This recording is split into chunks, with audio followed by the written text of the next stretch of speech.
La la la la la la la. Poo poo poo doo poo poo. Ba-dum ba-dum ba-da-dum bum. Boo boo dum boo. Boo boo boo boo.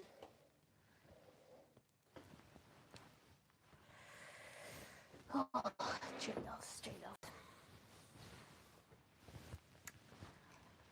Hello everyone who's watching this video in the recording.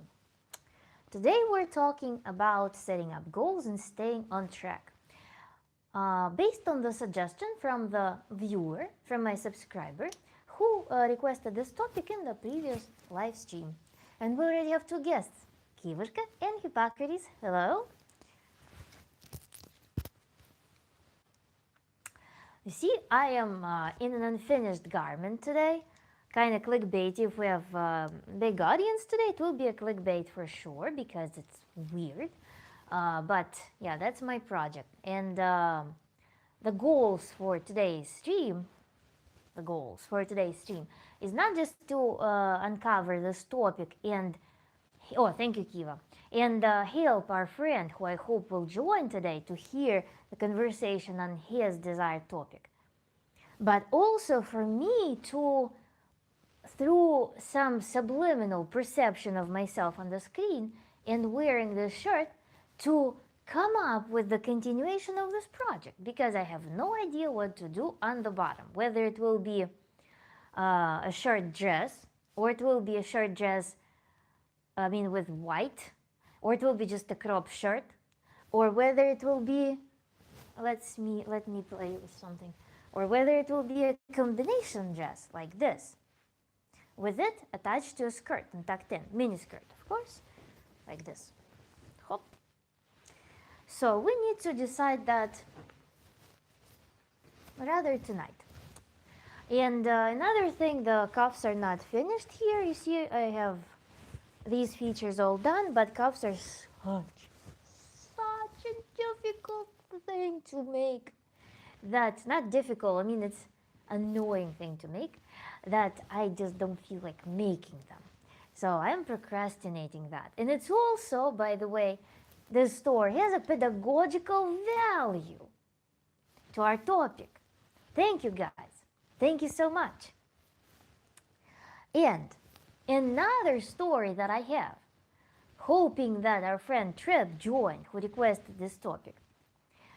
Another valuable story here is that the whole day I was incredibly sleepy because the weather is changing, I think. It's getting very cold. We're having some cold cyclone coming.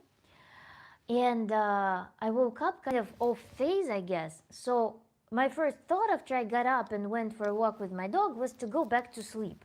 And this was the motto of my day. It was the mood of my day today, just to go back to sleep already. So at any moment I could get this time when I could just lay down, I just pursued it. And when it came time to do a stream, I felt when I started getting ready, I usually also listen to music when I'm preparing, and I felt this boom of energy.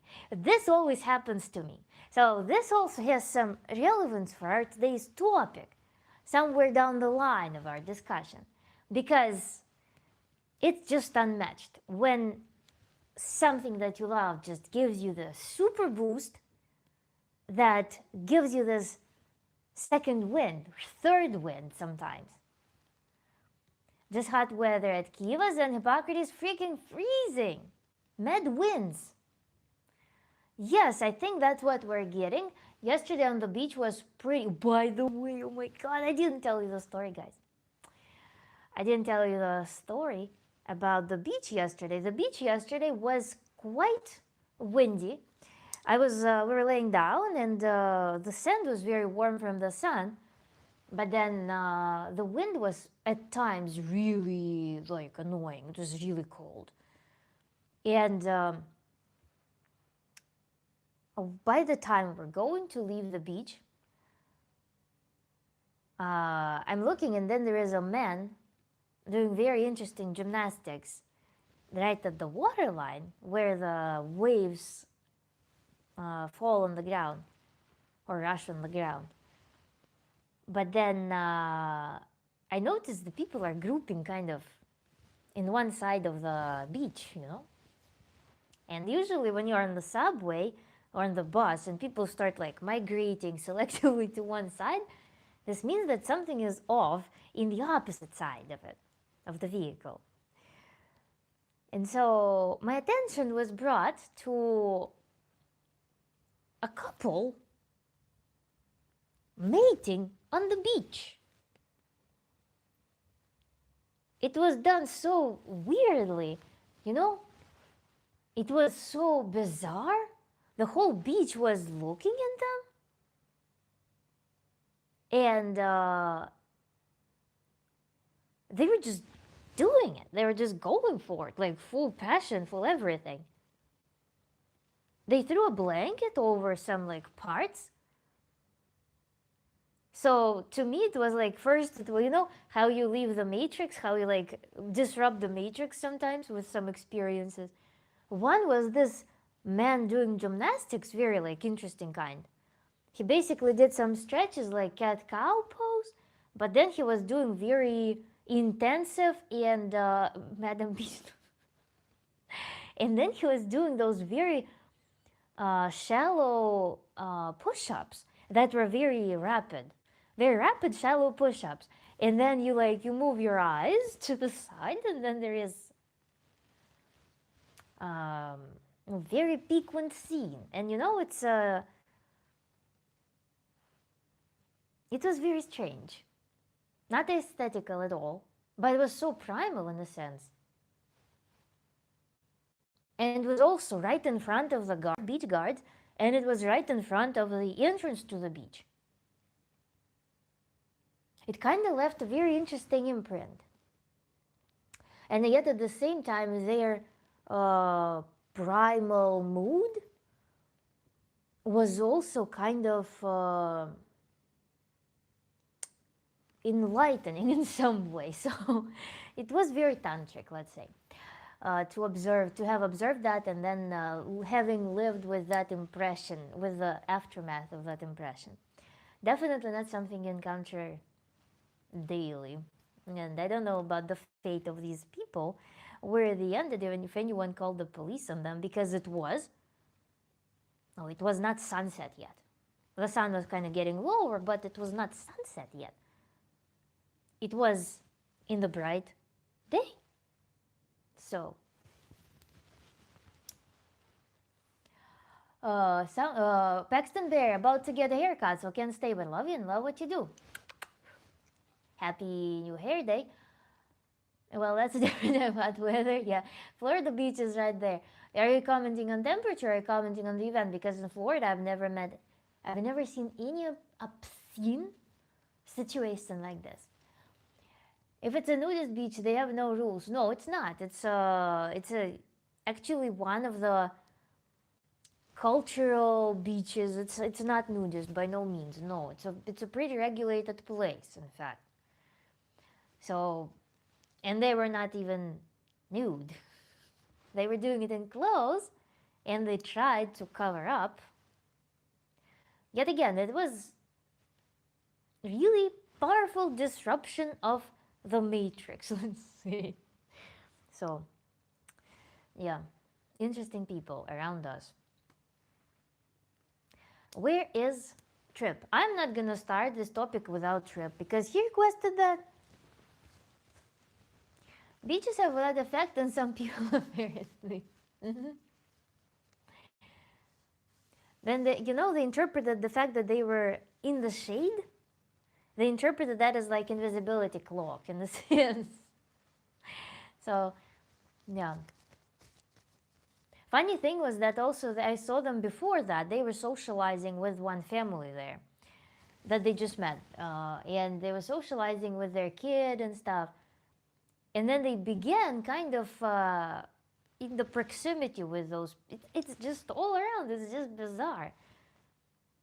And yeah, it breaks perception of what we're accustomed to. voyeurism on the beach. Kiva, I'm interpreting your riddle here. So, shall we start with our trip and let him miss out on the topic? He won't miss out. Actually, want to have conversation and get the story. Details from, I'm assuming it's him. Because this topic clearly will vary from person to person.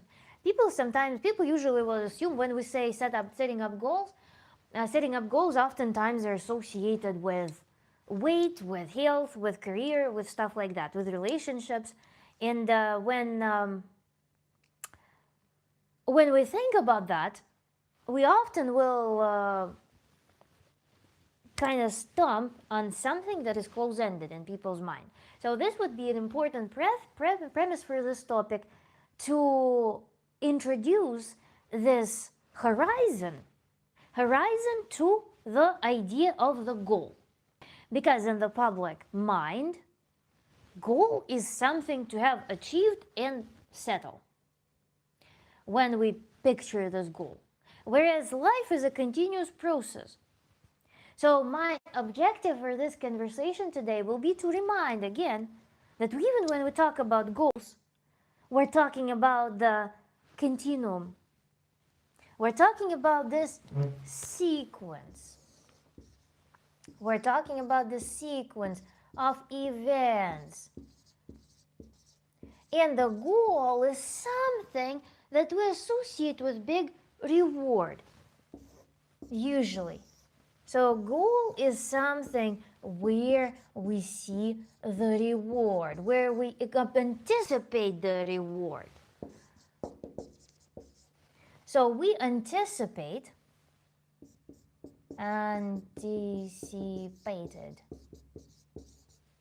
So we're thinking that this is our life, pretty boring, pretty steady, but then there's a goal.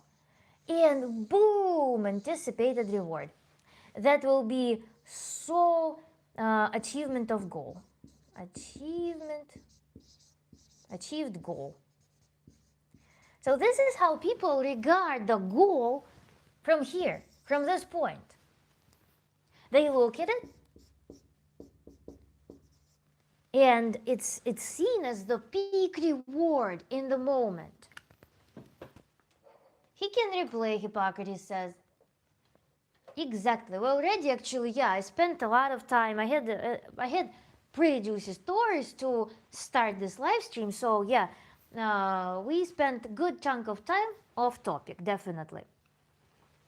So this is in our imagination. This is how we see the goal. Grayish life, and then boom, reward. Fantastic. And the achievement of the goal then might be difficult, because if this is the desired level of anticipated reward, if this is the desired level of reward that we want, then what happens? Our psyche is craving this much reward, but it's constantly fed this much. So we are using a system that is chronically not getting the reward it wants. That is chronically being sabotaged in a sense.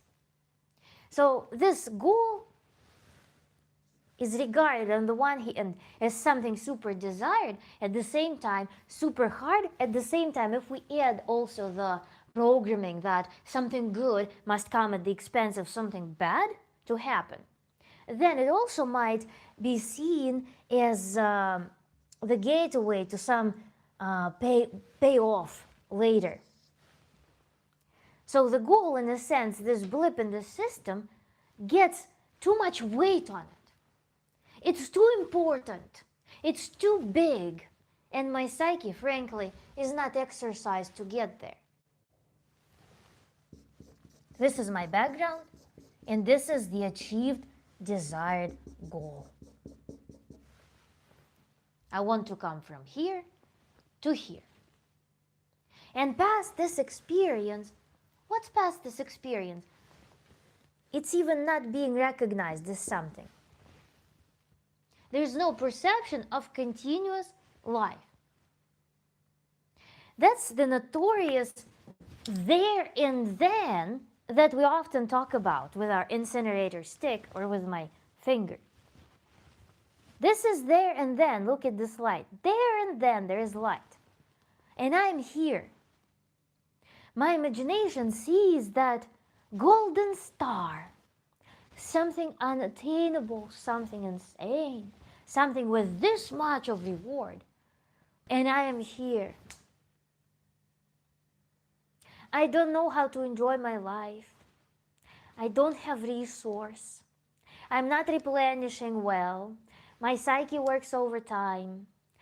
I'm not getting any joy from day-to-day life.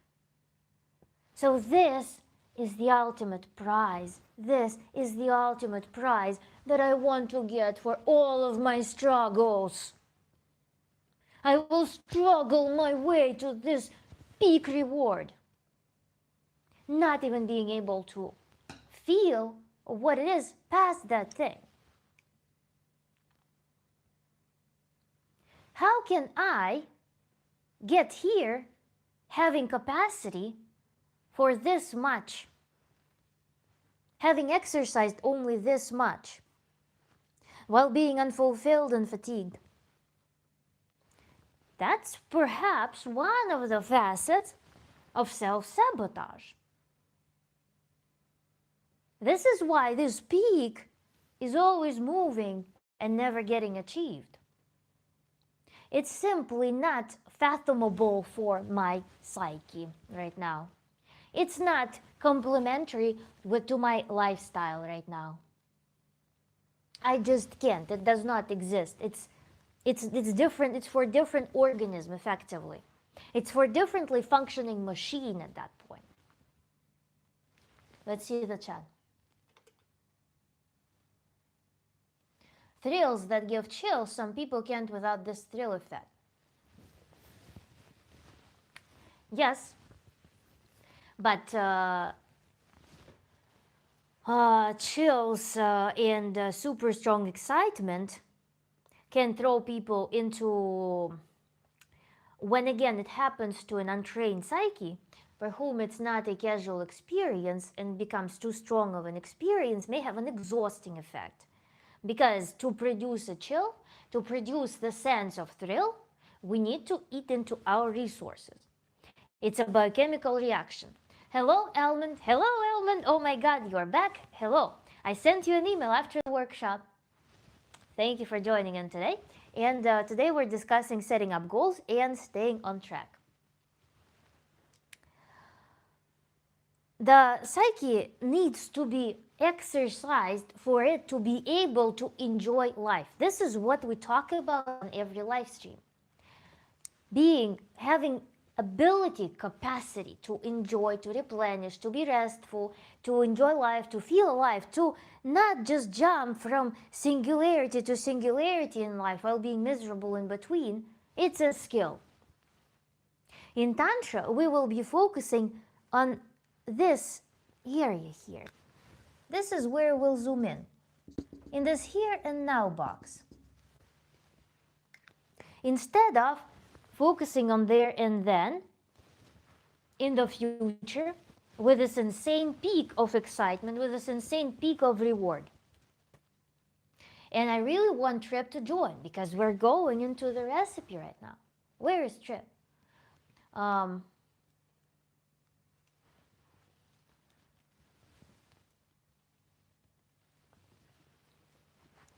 To be fair, we started earlier.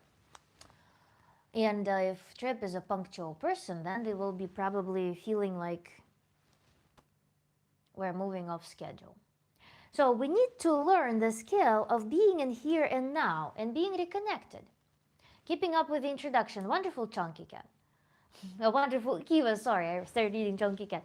So we are focusing, as always, on here and now to prime our psyche to be able to handle bigger swings of excitement, bigger repertoire of emotions.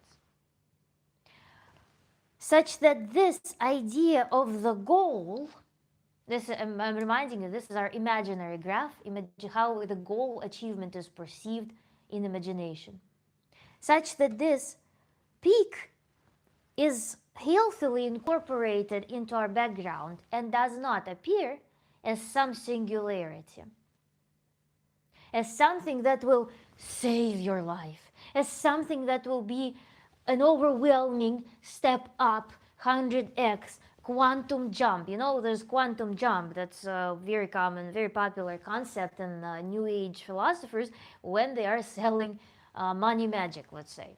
So when we talk about money magic, oftentimes there is this a little bit misleading concept of a quantum jump, quantum leap, quantum transition to the next level. This is an effect that if it goes into an unprepared person, just as motivational speeches, just as some motivational coaching can do, they can tap into the reserves of a human mind, human psyche, human resources, and then if there is no foundation, can just bring person into a crisis, deep crisis. We want to avoid that. We want to remove the association with goal achievement with this crazy singularity and peak. We don't need that. We need to lift this level up such that we can handle more ups and downs in terms of our reward system, reward anticipation, reward perception. And that is achieved, as you know, people who attend the workshops, they know the practices that allow to prime the psyche for higher, for being a better receptacle of stimuli, such that person can handle things, such that the person doesn't operate on the edge, heavily imbalanced, or such that person doesn't live in the paradigm of shifted towards suffering, fatigue, to shift it towards something negative, learned helplessness, and starts living more into joy, pleasure, balance, relaxation, such that the person is more regulated. We need to accomplish that first, in here and now. There is no great goal that can be achieved sustainably and moreover enjoyed in the end. Good Sir Fry, hello. By a totally exhausted human. A human who is unstable, who is unregulated, cannot achieve the goal and enjoy it or enjoy the aftermath. How many stories I've heard? I achieved everything in life. This is my bank account. You see, this is my bank account. I have $500,000 on my bank account. I have a beautiful house. I have beautiful family. I feel nothing. How many stories? I worked so hard to get to this point. I worked so hard. Now I feel like I'm free. I'm finally in this. I can do anything I want after all these years of working hard. And I don't want anything. The goal is achieved. But what's left is vacuum. The goal had an insane level of importance in that imagination. Insane level of reward. And that credited reward was the fuel. This loan of reward was the fuel. But the psyche was not getting fulfilled. It was not getting what it needed. The replenishment. It never received proper rest. It never received some sense of reward in the moment from just experiencing life. The psyche was not alive. The psyche was not attuned to life in general. It was attuned to this promised reward in the end. This is a work in the net negative at some point.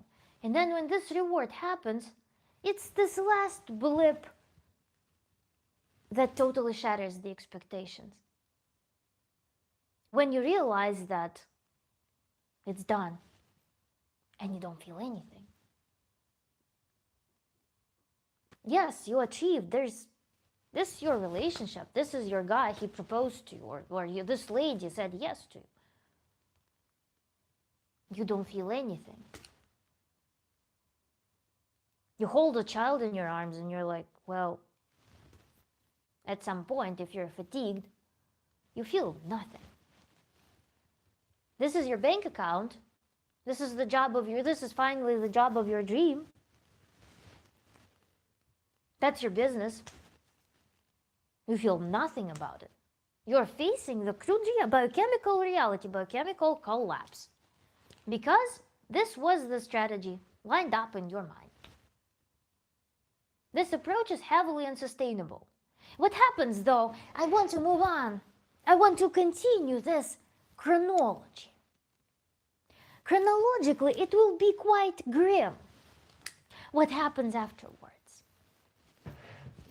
You worked so hard, let's say for 3 years, for 5 years, maybe for 10 years, maybe 15 years, you had reserves for 15 years. You worked so hard. The goal achieved. You feel empty, drained, dissatisfied, lost. What is the scarier thing that happens in that moment? What is it? How do you think? Hello, Will. What is the scarier thing at that moment? Any thoughts? It's okay if you say no thoughts. Just drop something in the chat.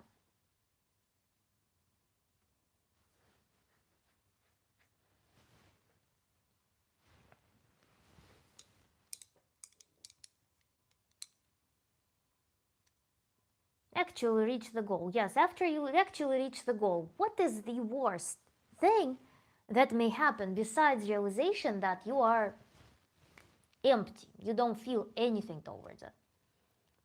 When you actually reach it, and you're like, well, it's done.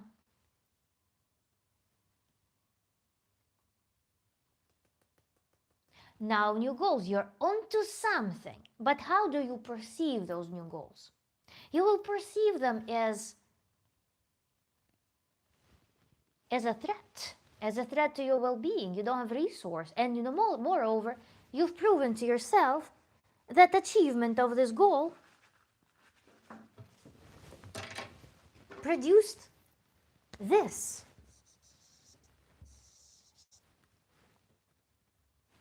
This is where you are at this point in reality. Maybe reach the cap of your potential and everything else is meh.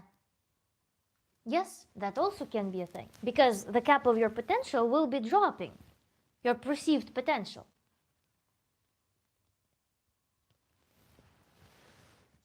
You are in reality end up in this point.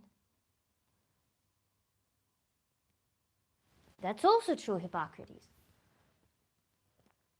And so the task becomes, listen to how it sounds, the task becomes, how can I want anything at this point? I want to learn to want. Because wanting becomes a scary damn thing. It's unsafe. You realize that it was a path of self-destruction.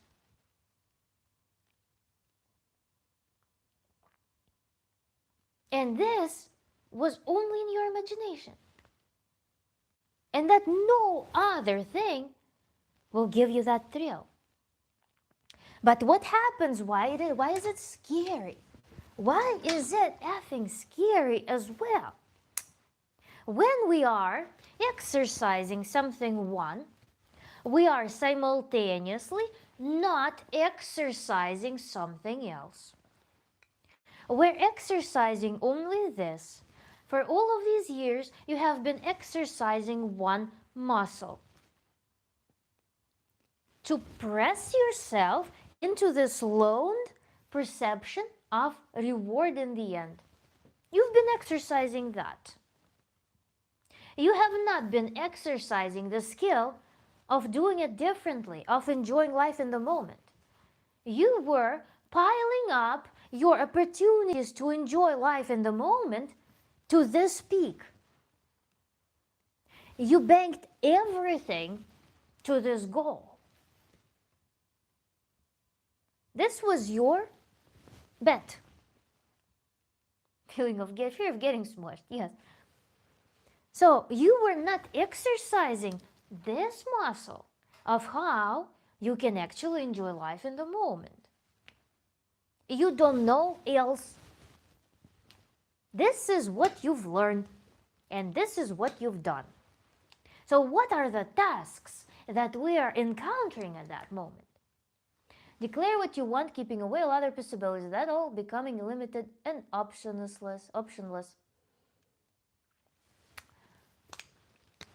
So what tasks we will have to actually hygienically achieve the goals, such that we don't play this scenario? If we think of the logic of what we just covered.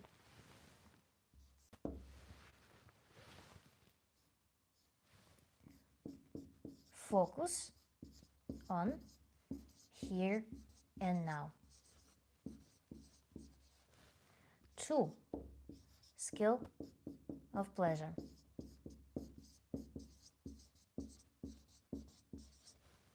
3.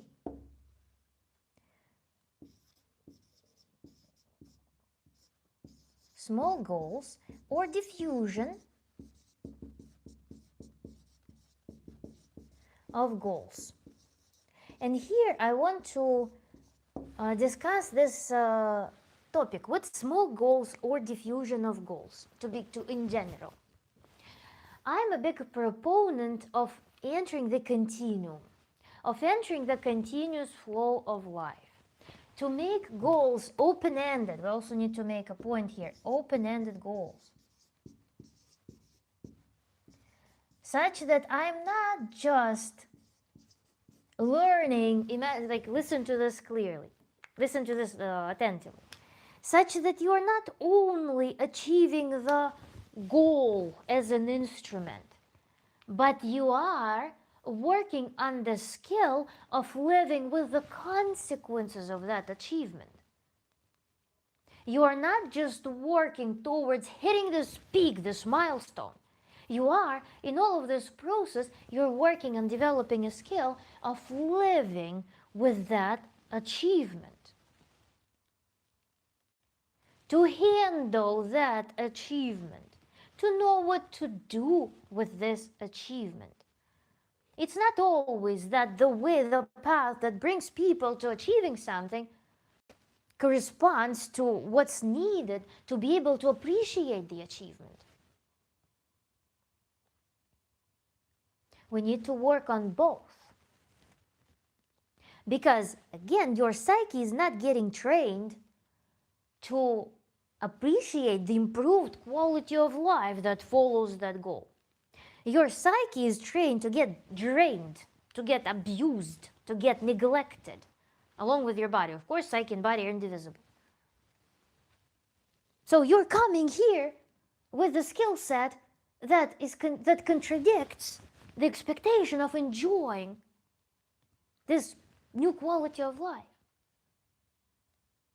This is where it's important to have open-minded, diffuse goals, such that at each point you are learning to appreciate the things. Goals are our wants. Small goals are smaller wants, approachable ones, that still take some effort, but very tangible, very approachable effort right now. We are looking at what we want in the moment, here and now. All of these things diffuse into one formula. I'm looking at here and now. I'm focusing on here and now. I'm listening to my desires, and I'm learning to appreciate and to respect and to fulfill those little desires that bring me to the better quality of life right in the moment. That is our formula. I go to sleep when I want to sleep. Uncomfortable clothes become comfortable clothes. I can set my phone away and go fulfill some need that I want. I choose healthy food. I drink when I want to drink. I'm not sabotaging the desire to drink. I'm not substituting it with eating sweets, for example, because eating sweets sometimes kind of desire for sweets and that masks the thirst. No, I'm listening to my body and I'm giving it what I want. I am loosening my pants if I'm unbuttoning with a button, if they are too squeezed on my waist and I am after food that's deeply uncomfortable. I am changing my pillow if I want to change my pillow.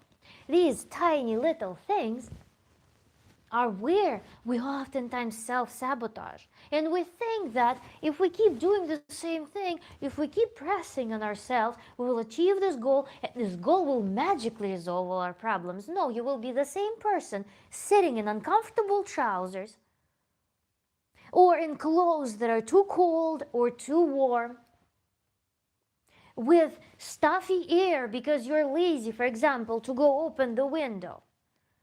Or you will be scrolling your phone instead of getting up and using the bathroom. Or instead of drinking the drink, you're going to eat those sweets. Or you will be looking at somebody's life instead of sleeping and being well rested. You will be scrolling instead of doing, some self-massage, some small gymnastics. Whatever will bring you better quality of life. This is what's behind achieving some grandiose goals. Being the person who is capable of listening to desires and being able to address them as they arise. And then little by little, you're more attentive to your authentic goals and desires.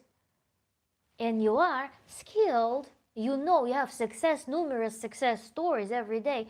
This little blip of dopamine, this little blip of reward, and you are training that skill to be able to appreciate this reward, to be able to give yourself this reward. This is not I'm ruling like 10,000 people corporation in 1 year while being totally, absolutely, completely ignored, being absolutely unfamiliar with what you want, being absolutely unfamiliar with that reward system, effort reward system, having it not exercised. In here and now, the goals are very clear and you can start training reward system. Desire, which is lack, effort, fulfillment. Desire, effort, fulfillment. Desire, effort, fulfillment. This is how you train the muscle that is capable of feeling, sensing reward and distributing this load onto the entire life continuously on a day-to-day basis, such that there is no climax point in your imagination beyond which there is sensitivity desert.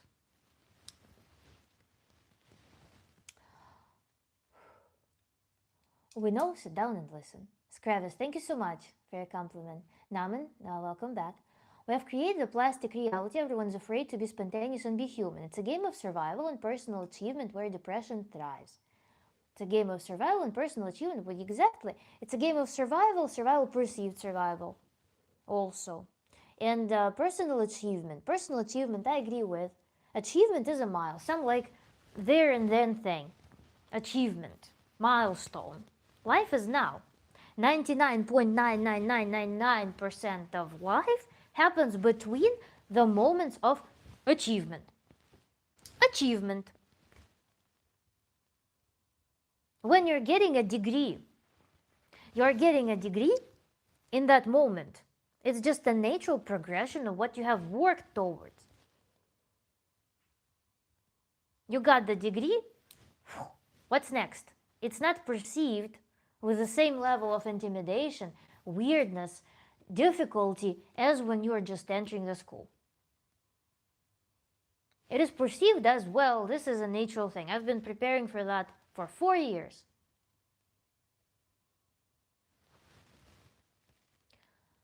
I wish I could just send a $500 super chat right now. And then, great comment. If you understand the topic correctly, try to send 50 to start with. My paycheck comes in like 6 hours. I gotta hope she's still streaming. No, I'm not gonna be streaming in 6 hours. So you can distribute the. So if it's 6 hours, if you have 500 divided by 6 hours will give us, well, close to $10. Not $10, right? It's not 10. It's $100. So close to $100. So you are going to do close to roughly $800 right now, okay? Oh, wait, $80, sorry. $80 is equivalent to 1 hour of presence. So I will surely be here for 1 hour since you... Kiva. 1 hour we surely can do. So... I'm erasing. A little bit of math, Kiva, sorry. So yeah, it's if you prorate that. Also, I don't know if you have appreciation coefficient scaling with how much effort was put. No? So, let's continue.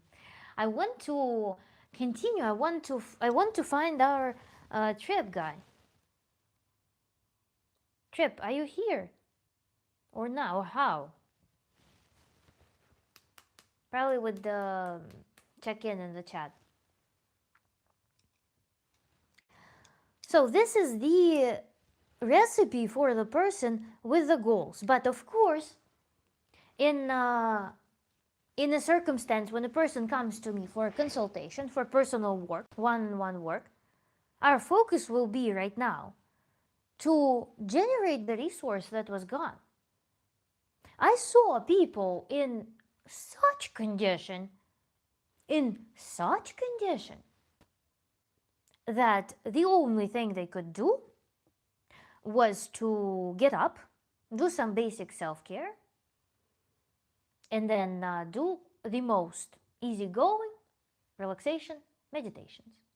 And then the only thing that they can talk about is either about some, again, mundane things, or about the situation they were in. So there's a huge amount of aggression stored in that pressure cooker on the one hand, a lot of aggression, a lot of remorse, a lot of regret, and then at the same time there is no resource for the psyche to think about anything else. This is the extreme case scenario of goal setting and achievement being done incorrectly. Then also think of Elon Musk, for example. Elon Musk cannot live without medicine at this point.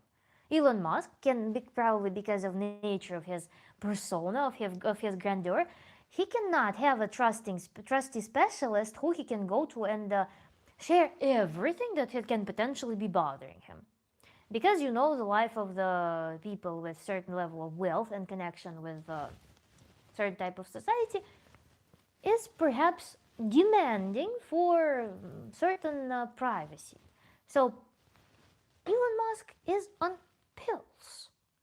The person who achieved a ton, who has by all metrics of social success, has everything.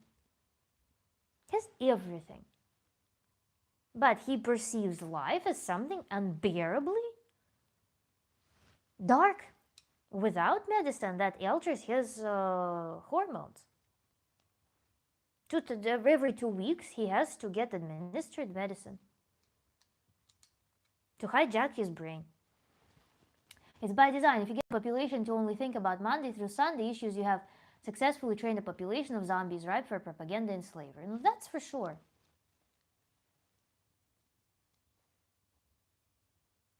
Trip, please comment in chat, report to the front of the attendance. We're waiting for you. Yes, we are waiting for you, Trip. Because Trip, why I want to move on with Trip is because Trip has probably some story to tell. And that will be a nice organic transition to move on. I can, of course, continue on this topic and go in details on every point here. And more illustrations, perhaps. But it would be really wonderful to do that. By design, yeah, I mean the system has slave class for sure. People don't recognize that, but it is de facto is what happens because people don't own their time, most of their time. The predominant amount of their time they're not owning. And the system, yes, is designed that people sometimes cannot work and do jobs for acquiring resources, the jobs that they love. A lot of people live in that state. So it is a very long-lasting system. It just changes flavors a little bit, but we still have a huge hierarchy in the society for sure. And when people don't recognize that their level of ownership of their time and what they're doing and why they're doing it, when they live in the assumed contract with society, when they don't, for example, when they're not aware, firmly aware of how their effort and time are converting into resources, and they don't know what to do with those resources when they don't have a plan, so when they're not coming from within. This is when it's a slave state that can lead to a lot of unrecognized, builds an unrecognized foundation for a lot of the depression. For a lot of people, however, they don't recognize the depression. Sometimes they just go into escapism. Something feels bad, but there are also tools to numb. Fortunately, there are tools to numb themselves with substance, for example, or with certain, like, I know, communal sports events, also associated with consumption of substances and food, or food over consumption, stuff like that. Have you touched desires as basis for goals? What if you're happy, satisfied with what's now? So no wishes, and almost I don't want this state to end. Desires as basis for goals, yes, it's some lack, it's or some impulse, some creative desire. When all of the lack is satisfied, then there are creative desires. I mean, survival lack. This when creative desires come to place, and that's what I consider to be the most vital source of life force, where you have infinite room for development, where you have infinite room for doing things, when you are connected with your creatorship, when you find something that excites you a lot, where you find a lot of just play, when you uncover this playful state, when you're in connection with opportunities, when you prioritize this state primarily, then you can look into so many areas in life and treat it as with so much playfulness and ease, and at the same time being this very healthy, energetic, and resource exchange with the environment. So that is a very beautiful state. I have it all is likely, no wishes is likely the state in which you are just coming out of survival. This is when this state may be found. When you come out of survival, and for some short period of time, there could be a state at which, wow, it feels good. But maybe not, because maybe after survival, people will be otherwise. They will achieve that milestone, and they will be less satisfied. But usually people are in some euphoria for some period of time, and then they run into the crisis of what to do when you have it all. That's where a new person must form. This is where new functioning of the psyche must form. This is where people start either pursuing some spiritual teachings, or if they have, I don't know, certain conditions met, when they have exposure to things, when they expose themselves to stimuli, they develop an idea of what they can be doing, how they can be expanding their influence, how they can be expanding beyond their personal boundaries into the world, by means of sharing certain products of their creativity. So that's where there is almost fathomless stream of what to do and what to want. I would work as many jobs as required to keep you happy. You can work one job that's good and makes you happy. Your happiness will make me happy. Walk into a random gas station and try to strike up a conversation about geopolitics. 90% of people just parrot talking points they heard in line getting a Big Mac or watching legacy media. Yeah, I mean it's. Oh, Chunky Cat. Beep boop. Beep boop. I mean, okay, you staged that last time. I don't know how to. What voice do you? What voice do you expect me to read it with? Beep boop. Beep boop. But thank you. I really appreciate it, Chunky. I know your game though. I know your game about robots. Stefan inspired you, reminded you of that. Talking points, geopolitics in general. It's funny to have conversations on geopolitics with anyone because geopolitics is an incredibly twisted thing. Geopolitics that's presented to people is fulfilling enough in its logic as to act as a logical exercise for a general audience because people are fed just enough information to draw certain conclusions, to create some like two-step logical chain, logical sequence. These things are really fulfilling for humans, for Homo sapiens brain. But to understand geopolitics as a science, one needs to be incredibly versed in so much nuance of history, so much nuance of economical system, so much nuance of resource distribution, banking system, political influences, connections between different entities, that for general person it would take several years of training to understand what is happening, to be able to make predictions, to be able to draw prognosis. This is a very complex and abstract system,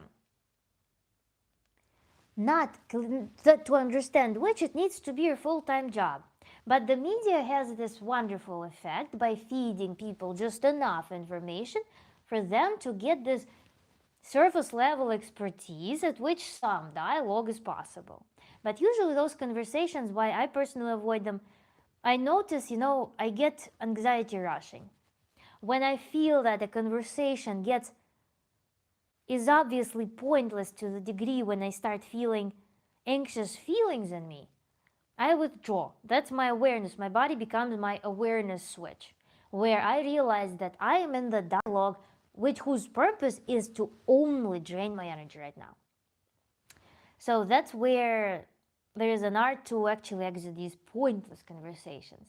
Another effect is that this casual kitchen talk and especially social media also pacify people enough for them to not actually exercise self-governance and coming with their concerns to the institutions and entities that distribute their taxes to influence the geopolitics at the level that we are responsible for.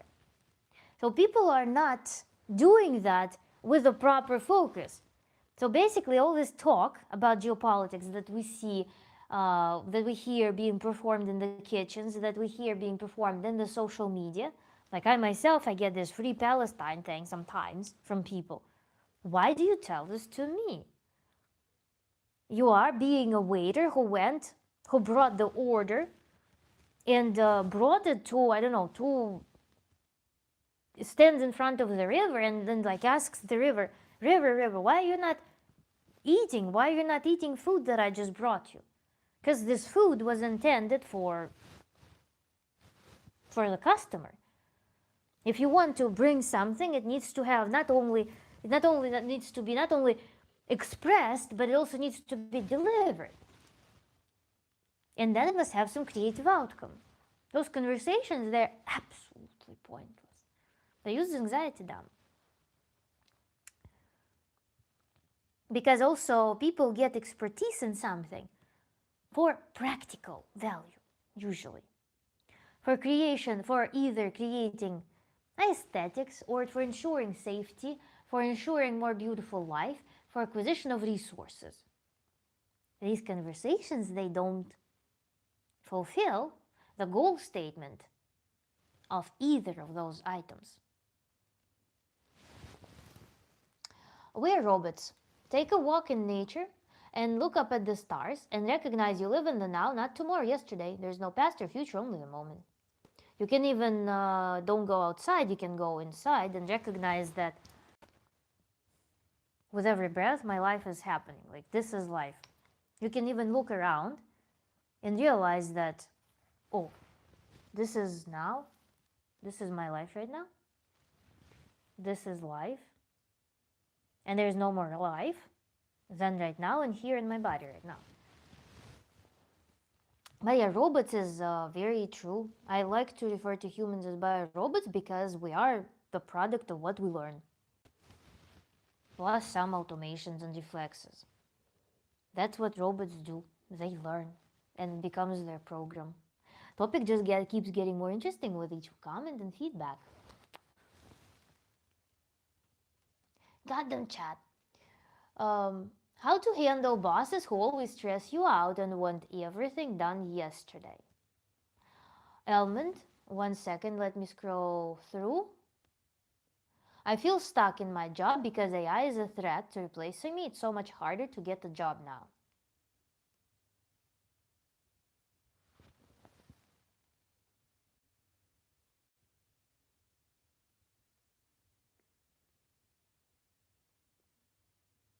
Thank you, Stephen.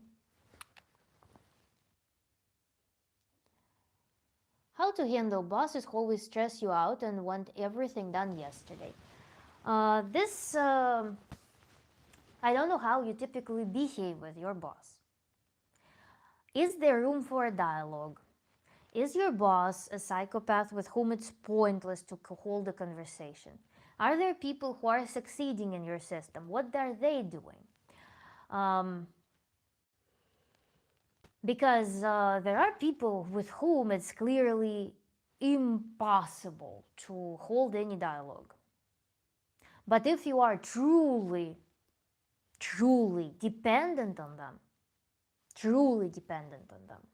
and there's no way out, there is no possibility of ever getting out, then there are of course some tricks how to survive. But that might be traumatic. That might create you some adaptation that you might not care to have your entire life. So that's also, you need to ask yourself whether you want to build an adaptation to coexisting in an unhealthy system. There is a balance, because on the one hand, this situation with the boss can provoke you to change something about your perception in the world, or about your behavior, or about how you project yourself in the world. It can push you there. But then, at the same time, this phenomenon can also push you out of that situation. And the paradox is, we always say, you change something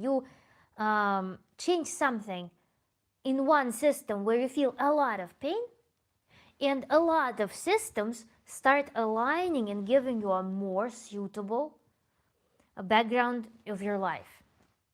Such as in relationship, you open up to the idea that I have been in this super infantile behavior. I haven't spoken my truth. I haven't set up my laws. I haven't been a leader of my life. I literally surrendered the whole responsibility for my life to my husband or to my wife, to something that we call family. I literally completely lost any governance of my life in this system. It's absolutely nuts, but I'm so scared to speak my truth. But at the same time, if I keep doing what I have been doing, my life will be even scarier. So I will take a risk, and I will find the courage to do something that goes against this ill system. And I will recognize my leadership, and I will stick up for myself. And I will speak my truth, and I will establish the law, and I will firmly obey this law. And I become this leader. I find my voice. I disrupt this system. A huge amount of energy releases. And then the next day, I'm exaggerating, but the next day, I realized that I need to do a major cleanup in my entire life. I make a call, I send the documents, I post something, I write to someone, I call my friends, I reestablish my social connections. I pick up my art that I super love, that gives me a lot of energy. I go to my work and I exercise the same attitude there. And my co-workers are like, oh, okay. I'm sorry, yeah, we'll take care of that, thank you. I didn't know that you needed this time. You start creating a prior commitment. Prior commitment is when you're on your path. And on this prior commitment path, you are no longer dissuaded, you are no longer shaken by somebody else's influences. You're on your path. And your life gets put together because in the area, for example, in relationships where you felt most pain, you took responsibility and you took leadership. That skill is learned immediately because it has huge amount of improvement. Your quality of life improves immediately and associated with the release of a lot of energy.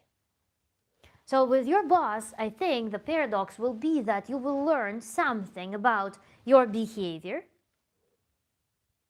You will learn something about how to handle this situation better, and that will cause you to exit this situation.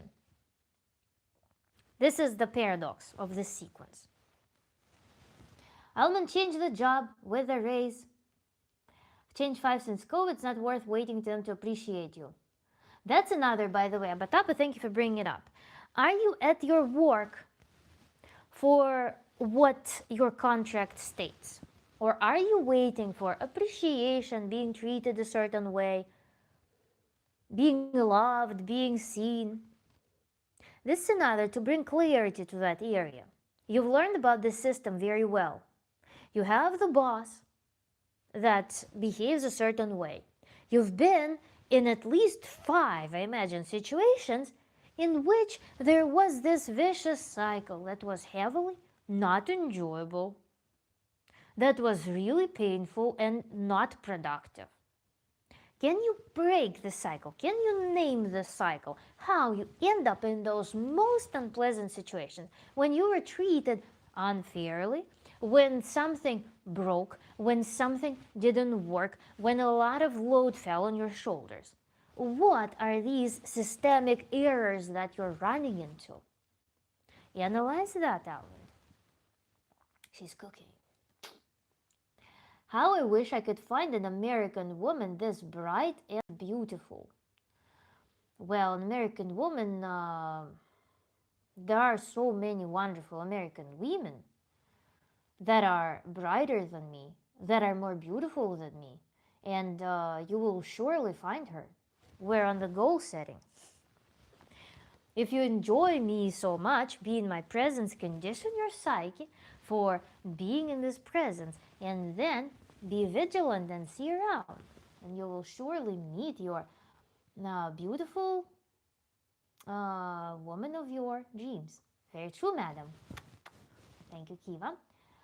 I feel stuck in my job because AI is a threat to replacing me. It's so much harder to get a job now. Amen. Living in hell versus jump to unknown. Yeah, that's life. See, is there really no way out? Move to Europe or South Africa. That's actually... It's actually a good point that the world is much broader than you think as well. But you need to know which countries are friendly for hiring immigrants. So,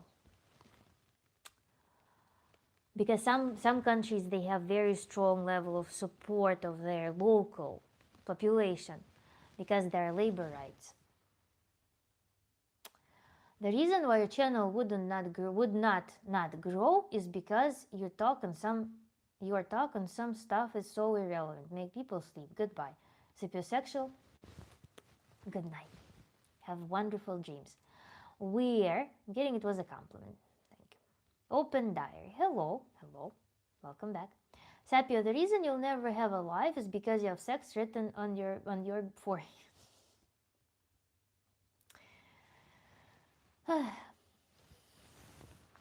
So, with the boss, some diagnostic things that we need to conduct. See, remember the talk when we talked how to use people? What does this situation, which systemic error this situation keeps replaying that you can take care of to not be in the situations of pain? And learn also to behaviorally exit them. And then you're worried about the AI replacing you. AI replacing you. Have you ever been in the situation in life when you were absolutely helpless, hopeless, abandoned, and there was no resource provided to you? Just let me know. Wherever in the moment in life when you were not able to survive. You're clearly alive right now, so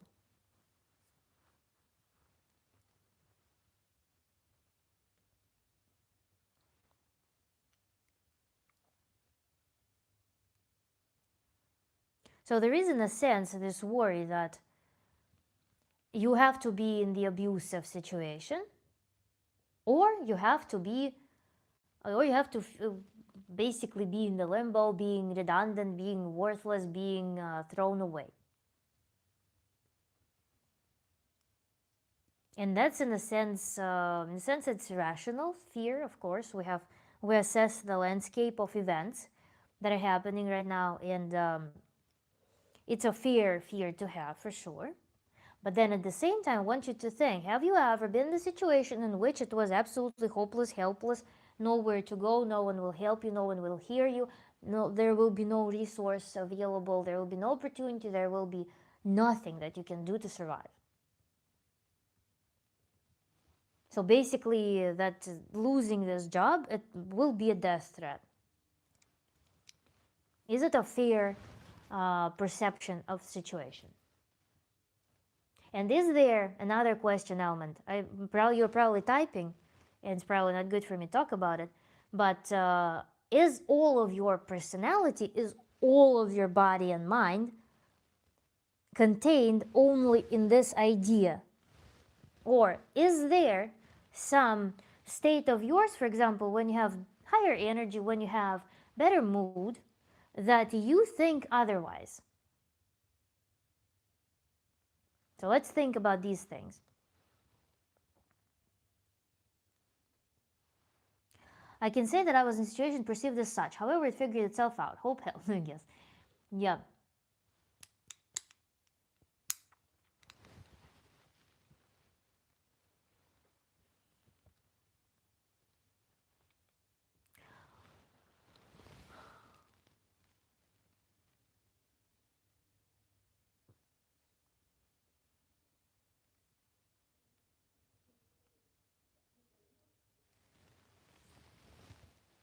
I just incinerated.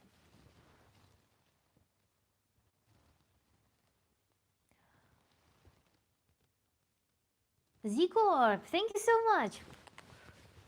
Thank you so much. Love looks not with the eyes, but with the mind. William Shakespeare. Thank you so much. What are we having here? We have espresso shot. We have fireplace and purple heart. Thank you so much.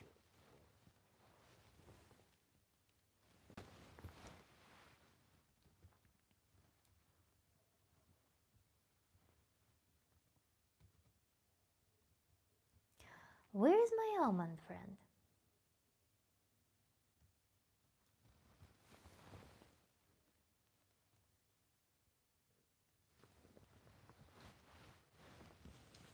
So with the bosses, yeah, I've been in a situation. Have a beautiful evening.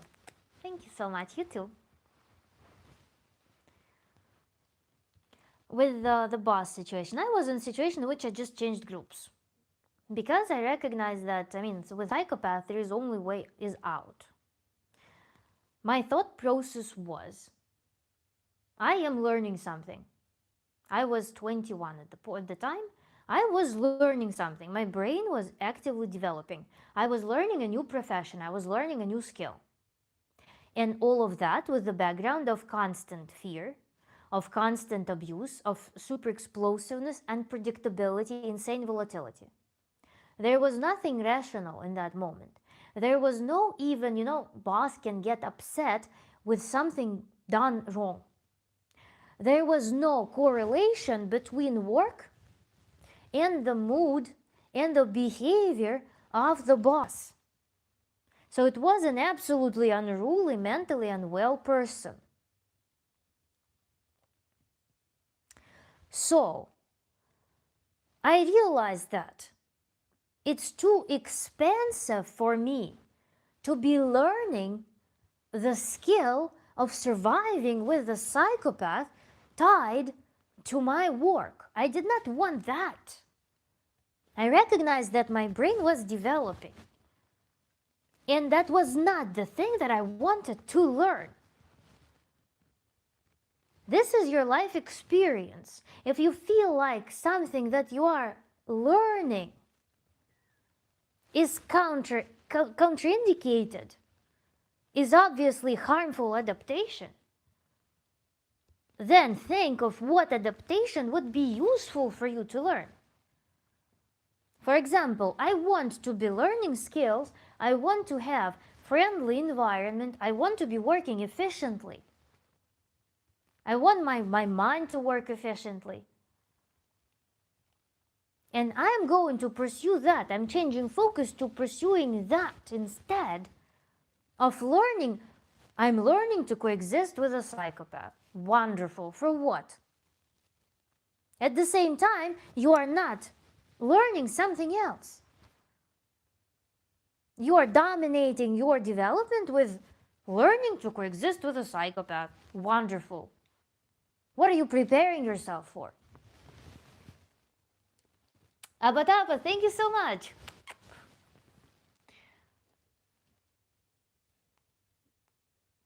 Ура, support. Yeah, Kiwa.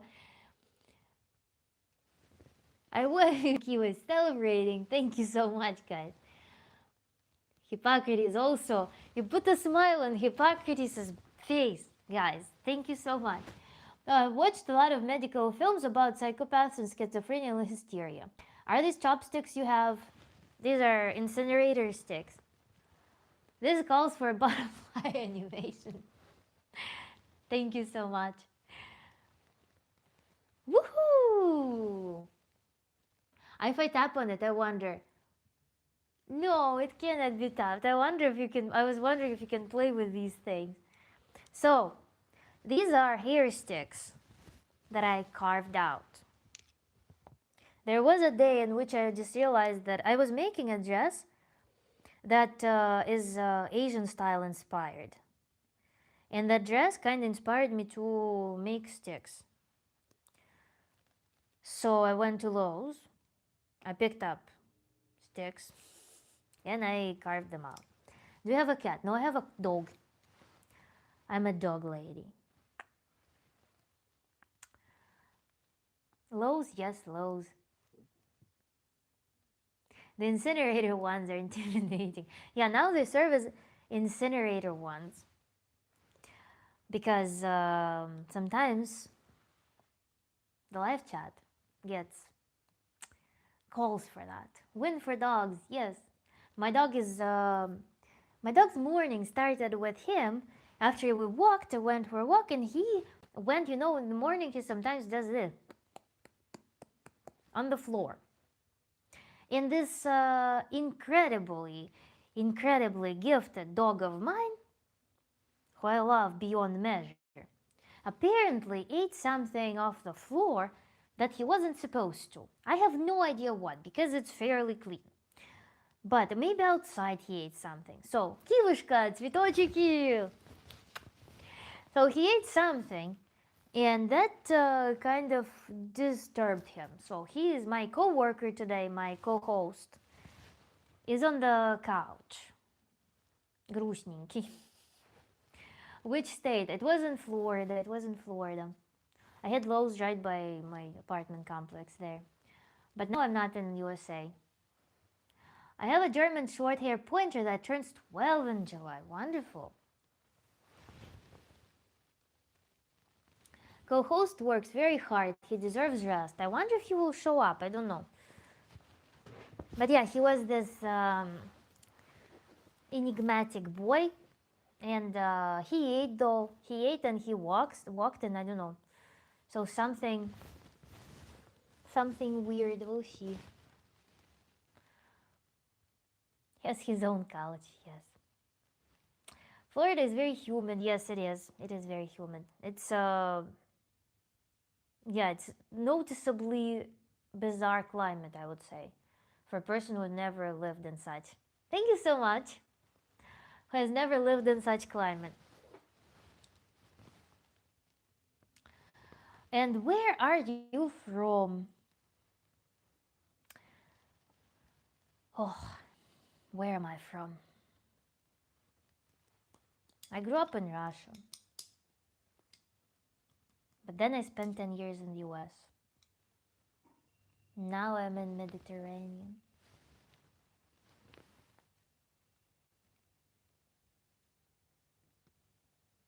Thank you so much for following hard. My dog has the bed, couch, the porch, everything. It's his if you ask him. Yeah. What do you do in Florida? I did do in Florida. I was just living in Florida. I was living in Florida and working on my YouTube project. Back then in Florida, I was working on my ex-vegan project, which was huge. I did a bunch of research. I I did a survey study. I interviewed a bunch of ex-vegans. It's a huge work that's available on uh, my channel. And I lived on the west coast of Florida. It was super beautiful, wonderful beaches. I just today was reminiscing on that experience. I bought myself a pink tricycle, my happy tricycle, and I was going places with it. It was very cool sense of freedom. Have you visited Hippocrates Institute? No. You picked the best state at least. Never live in the blue state. Yeah, I moved from New York. New York is nuts. I don't know. It's crazy to witness how the state without taxes was doing so much better than the state with extra taxes. So it was really weird. Uncle Buddy, hello. My dog doesn't have a couch or bed. He prefers to lay in the garden. That's cool when you have climate like that. Yeah, it's very nice. My dog loves the balcony too. It's so cute to watch how dogs they just suntan. I remember when we lived before we moved to Florida, we lived in upstate New York, and every time there would be sunny day, my dog would find a strip in winter even. He would find a strip of sunshine and he would just do sun gazing. He closes his eyes like this, like squints his eyes, and just stares at the sun, like sits and stares. It was very cool. New York is nice. Come on, New York City maybe. Same here, Manu. Yeah. There are a few crazy people, but I'm talking about upstate New York.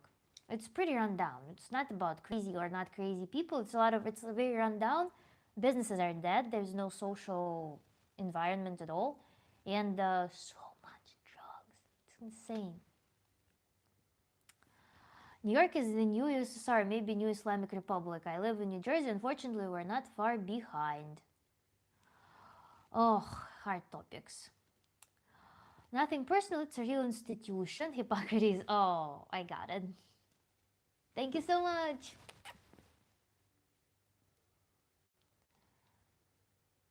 Marathon Key, also love Key West. I live in New Jersey, it's okay. If not the garden, then he prefers the music room when I practice. That's amazing. Is your dog musical? Because I heard that some dogs they're either musical or not musical. And there are dogs who start singing along. They start trying to participate with music. And there are dogs who are just like, well, music. They enjoy it quietly.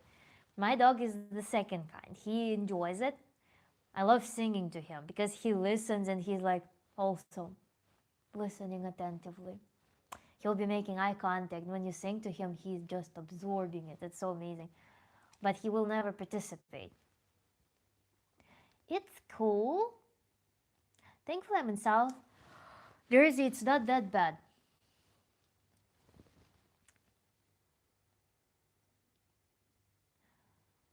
Okay, I don't know what you mean in Six Flags. Not aware. Some local folk. So we are on the topic today of setting up goals and staying on track.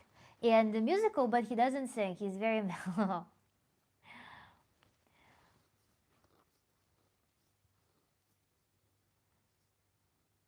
She missed that second cue. Good, you've seen it.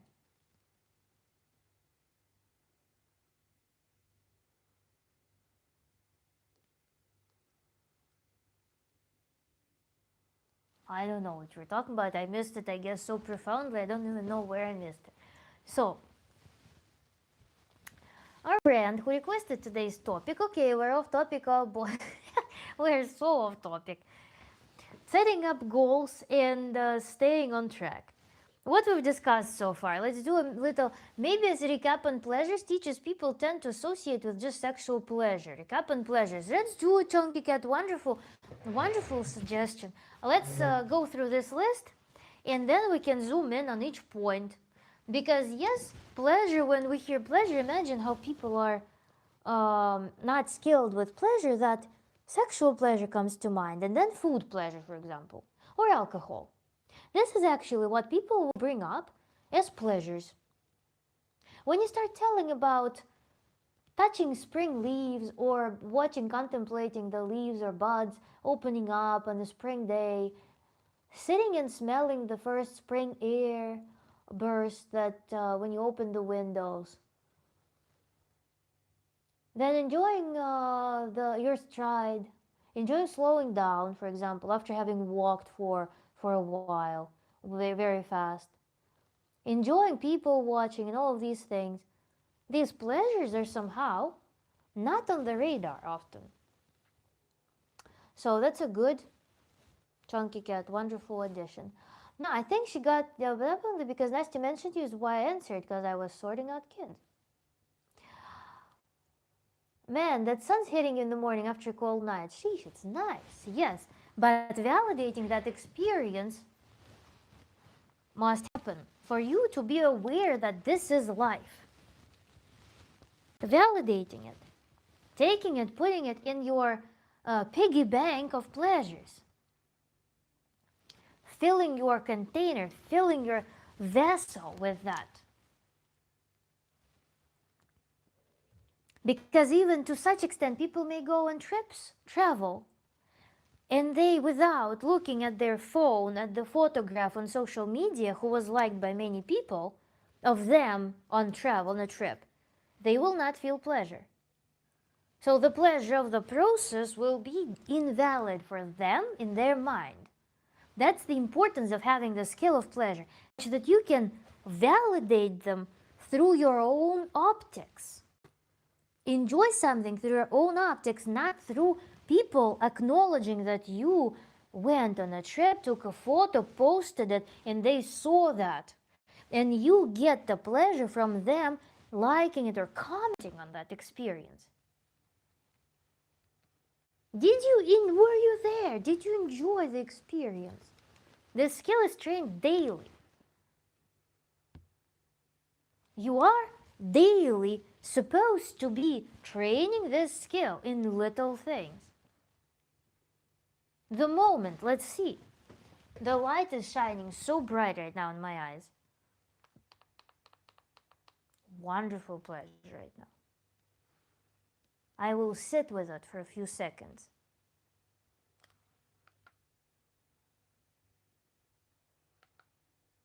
This is tolerable. This is comfortable. I'm going to do this. Or, let's do it like this. This is pleasure. I'm validating. I'm not just skimming through it, because what's happening, remember that also notion we exercise one thing, but we don't exercise the other thing. When something uncomfortable, bad happens, we will lock our mind on it. We will sit with that. Something pleasant happens? Pleasant happened. Good. What's next? Let's focus on next bad thing. So sitting with pleasures is one of the ways we can train this skill.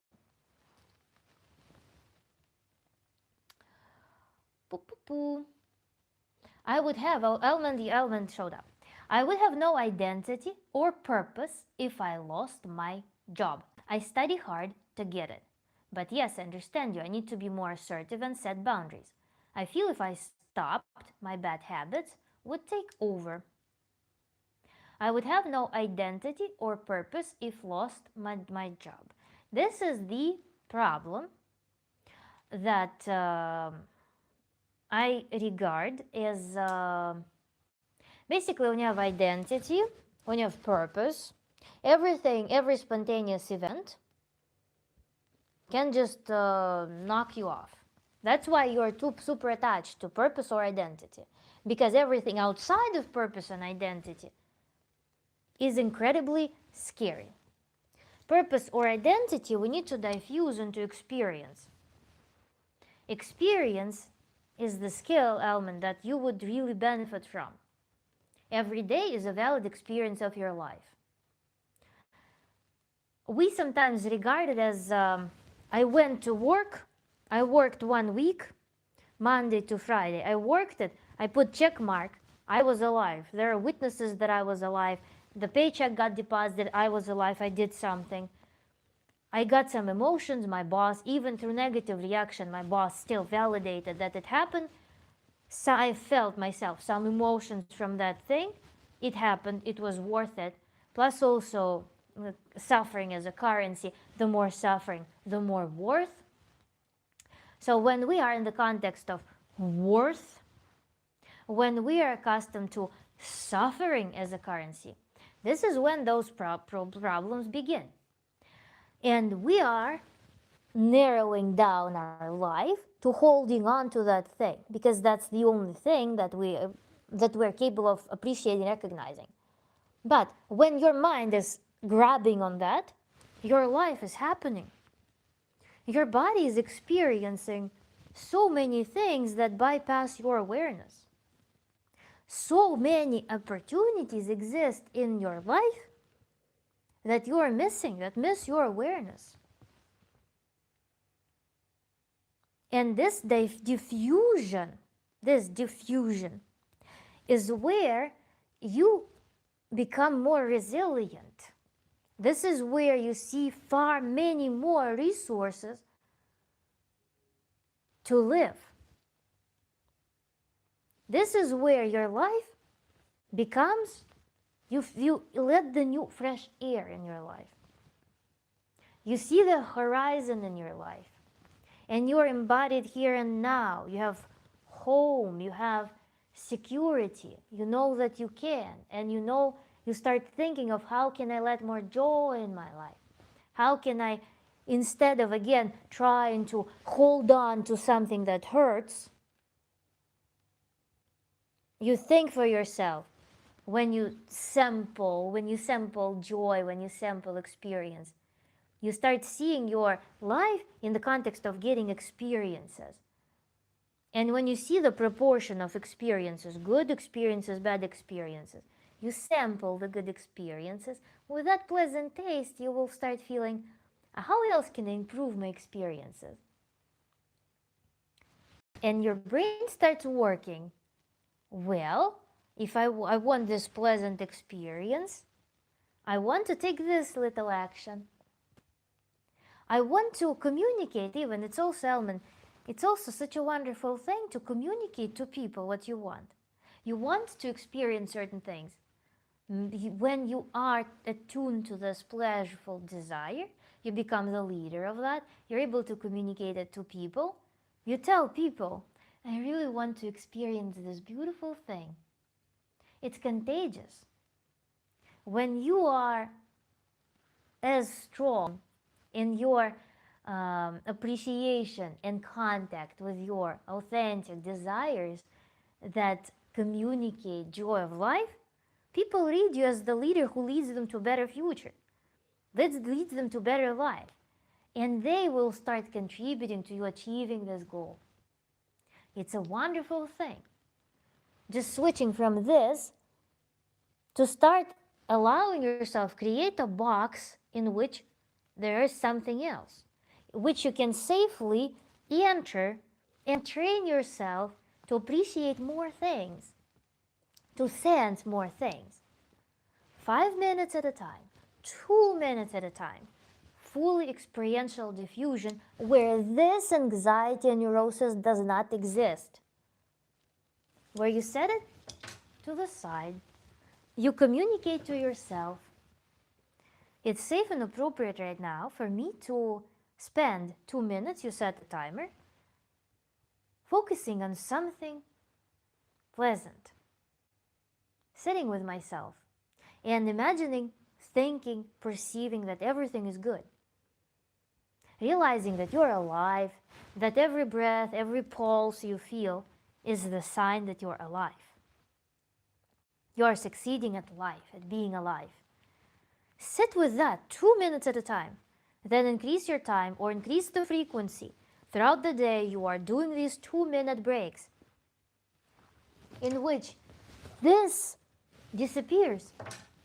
You can return back to that, no problem. But it momentarily disappears. And you are in this new box.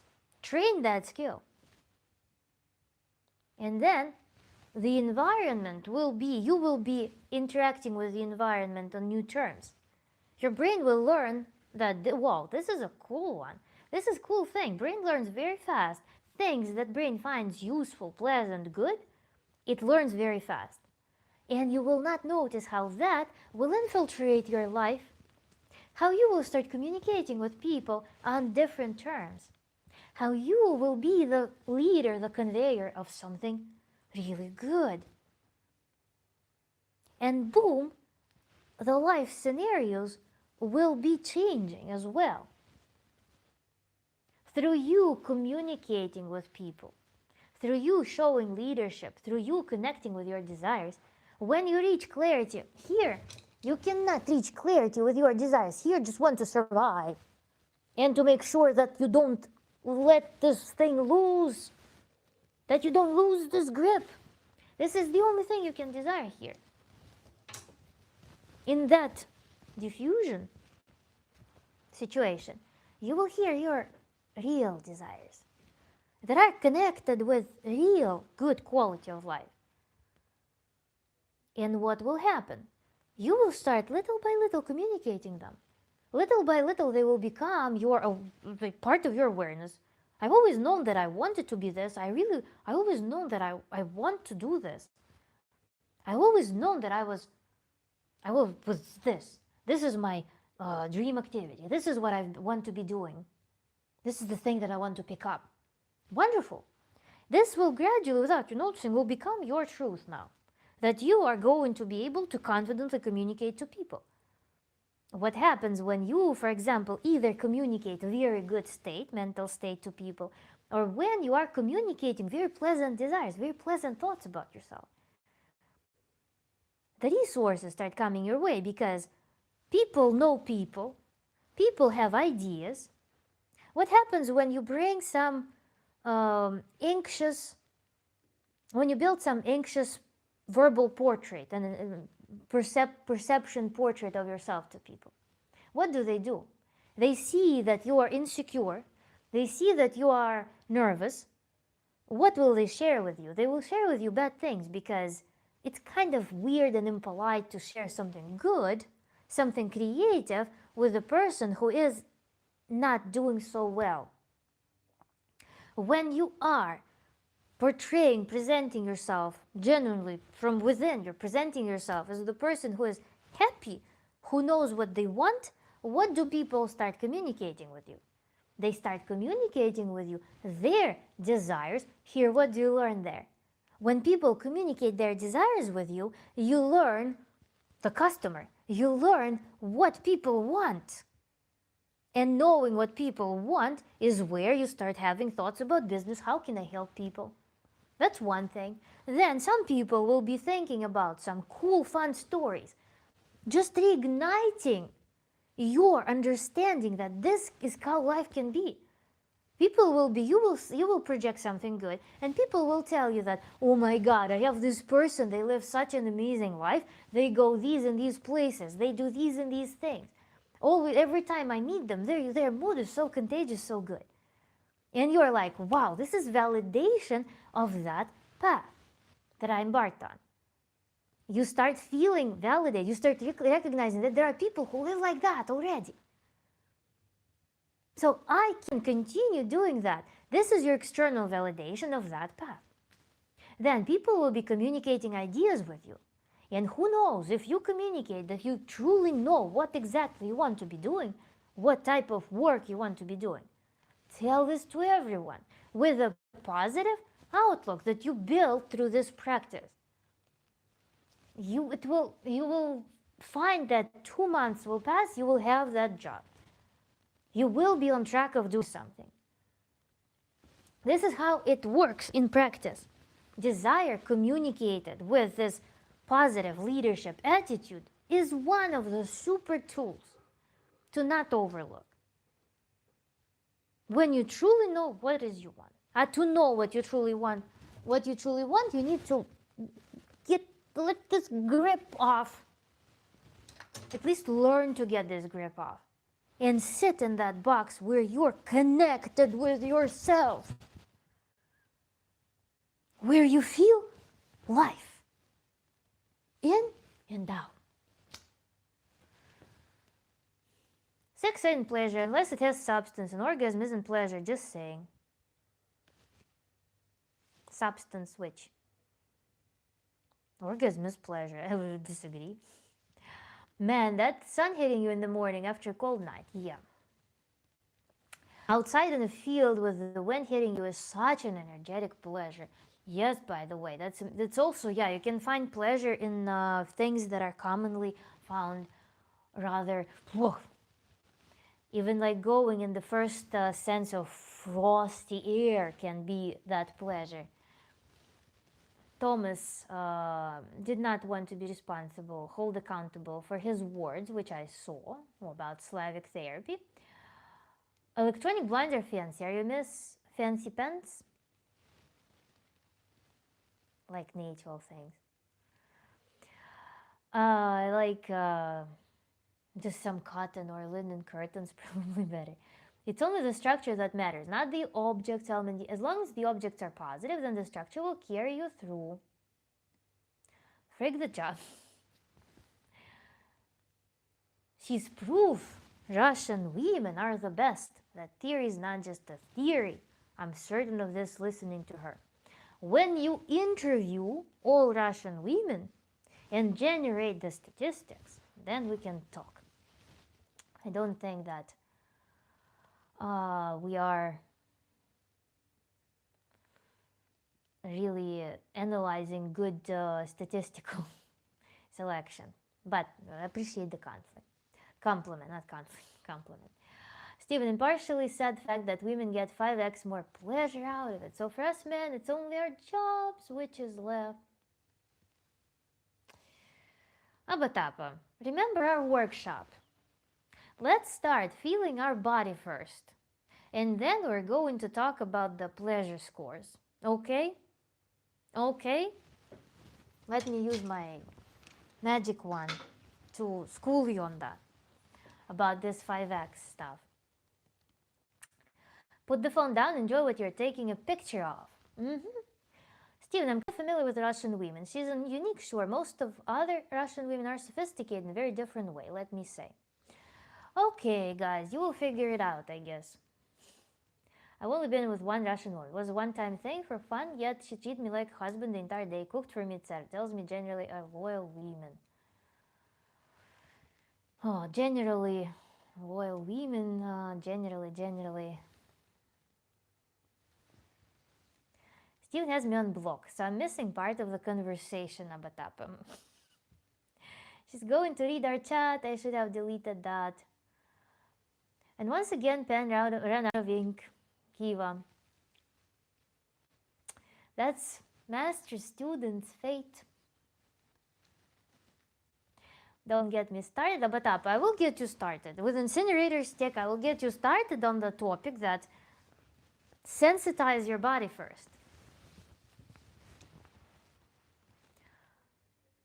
It's not usually a good sign when someone has me on block. She's not American, she doesn't understand 100. Master student face is a pain. I'm sorry, I was always the one to cut up in class. Sure, student. Almond. It's okay with an extra pen. Oh my god. By the way, Q, do you like colorful pens or do you like black pens or blue, like like classical blue? I got on the kick of colorful pens. I got myself this super thin ballpoint with bright red, super beautiful bright red recently, and I'm getting so much pleasure from that.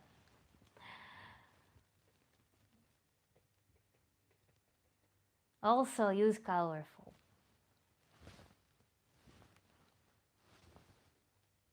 Almond? Almond? I'm calling Almond. Hope we brighten your day. You surely are. I'm used to pen, not pencil. Yeah, by the way, when I moved to the US, it was some like wonder to me that kids were allowed to use pencils for their homeworks. In Russia, it's like grade 1, you're prohibited to use a pencil because you're supposed to be uh, responsible for everything that hits your notebook. And if you are not capable of getting it right from the first attempt, then you need to use a draft to draft everything that you would want to put there and then write it clean in the notebook, which is such a thing and such a respectful thing for a teacher. Because I remember I was TAing one semester for my advisor, and when kids would turn their homeworks with pencil, with markup, with eraser, and writing atop of eraser, it was so nuts. And when they also use dull pencils, it's impossible.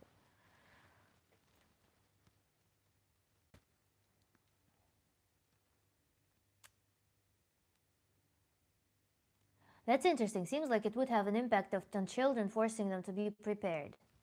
Yeah, it's a huge level of discipline to be doing that when you have to write everything well in the first attempt. It basically trains you to think before you do, before you commit.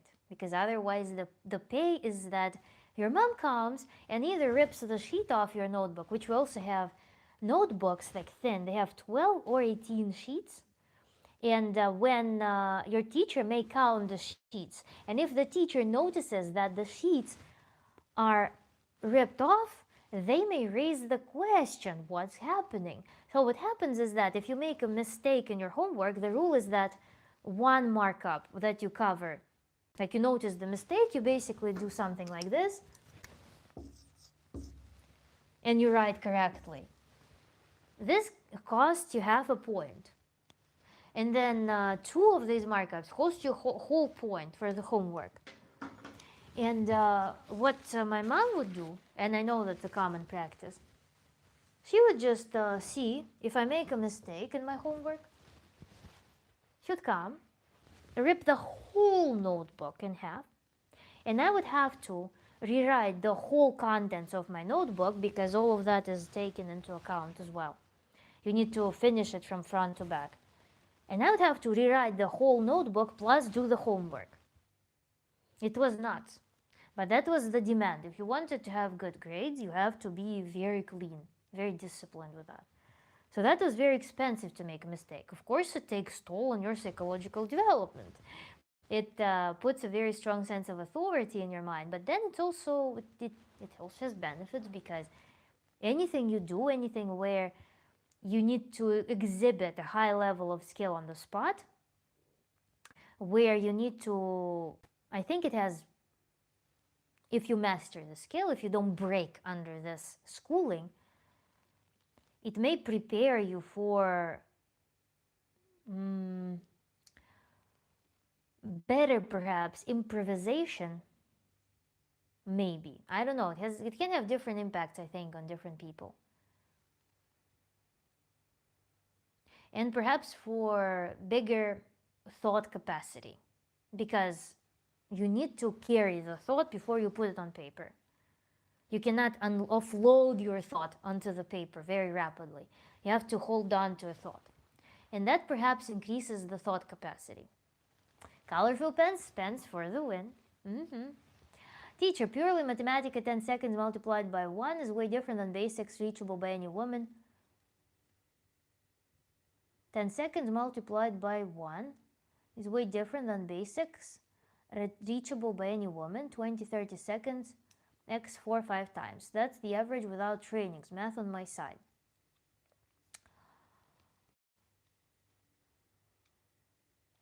Yes, but you are measuring the climax itself, which is this.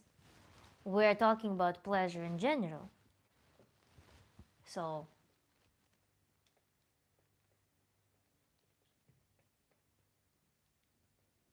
also the intensity can vary as well. The intensity can be trained. The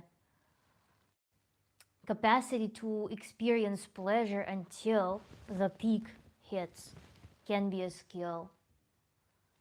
The distribution of pleasure can be trained and can be a skill. There is a lot beyond just the peak, the climatic point. Then also, now with women, it varies because women have different location distribution of nerve endings. It's not some women, when they have clitoral orgasms, they reach the same phenomenon as males after they've reached our orgasm because the tissues are the same. And in some variants of stimulation, they also need rest afterwards. They won't be able to go again. For vaginal stimulation, the character of orgasms can be quite different. Not everyone will be able to experience the same or clitoral orgasm sensations in their vagina from purely vaginal stimulation. There could be G-spot sensations. There could be sensations, very deep sensations around the cervical area that are also, they can be kind of interpreted as a discharge as orgasm. Are they the same, identical as the clitoral orgasm? Not at all. So there is a whole variety of things that are happening. So when we're talking about 4 or 5 times, this is not the equivalent sensation, or it is something that requires different kind of stimulation. That is not typical during an intercourse. Agree with trainings, agree, but without trainings, women has clear advantage. Not all of them. In my pool of knowledge, there are women who never experienced sharp, pronounced, confident orgasm. So that's a reality. There is a huge disparity in the mere fact of orgasm happening. So the American public education is centered around memorization. I'm certain there is correlation between that and society not in large taking control of their lives. Authority figure worship. Imaginary authority figure, moreover. Hippocrates. Lip read.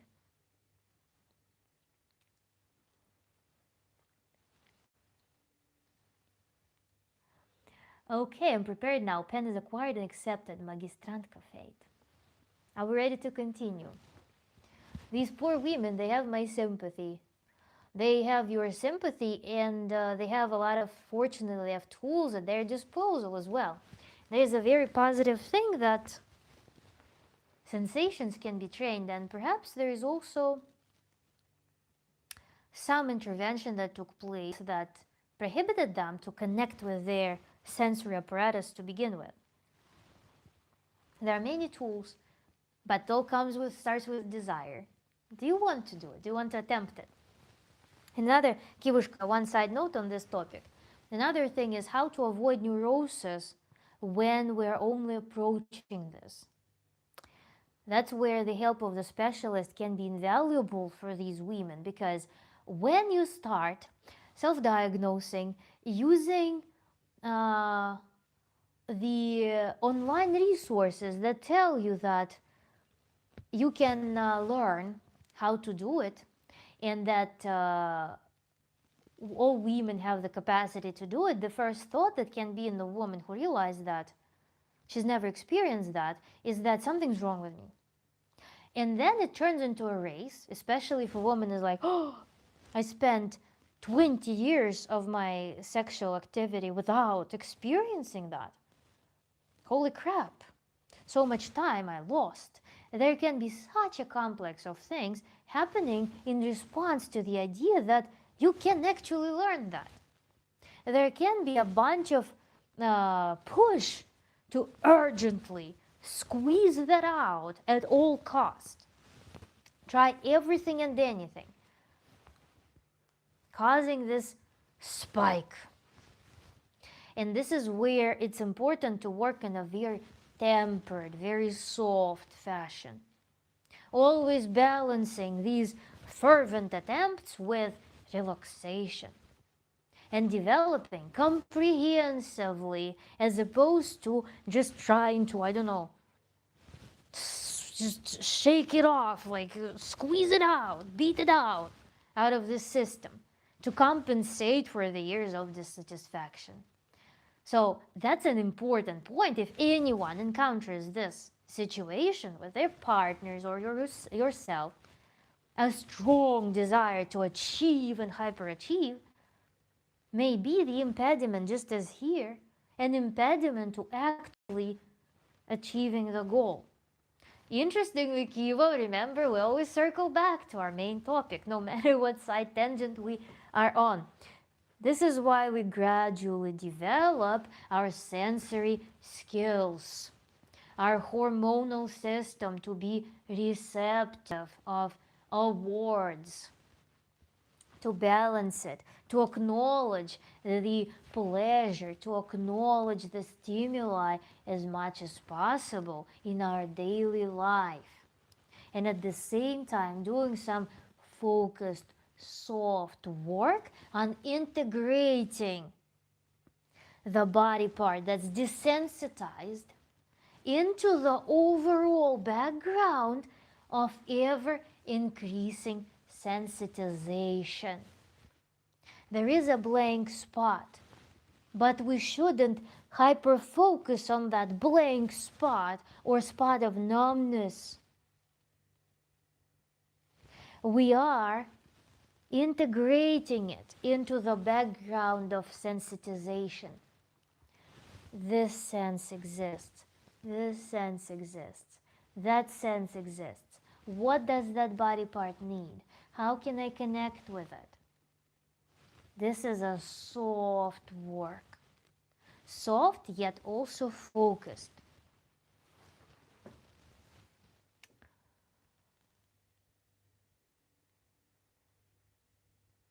Steven?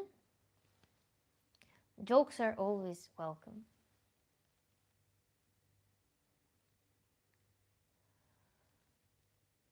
As well as circle back. I gave up and just waiting for a recap. Never give up, Avatapa. Why give up? So, recap. Let's go through the points here. We focus on our therapy, or not therapy, but when we're setting up goals, a good awareness moment when we just formulated perhaps the goal for ourselves, or we line something up.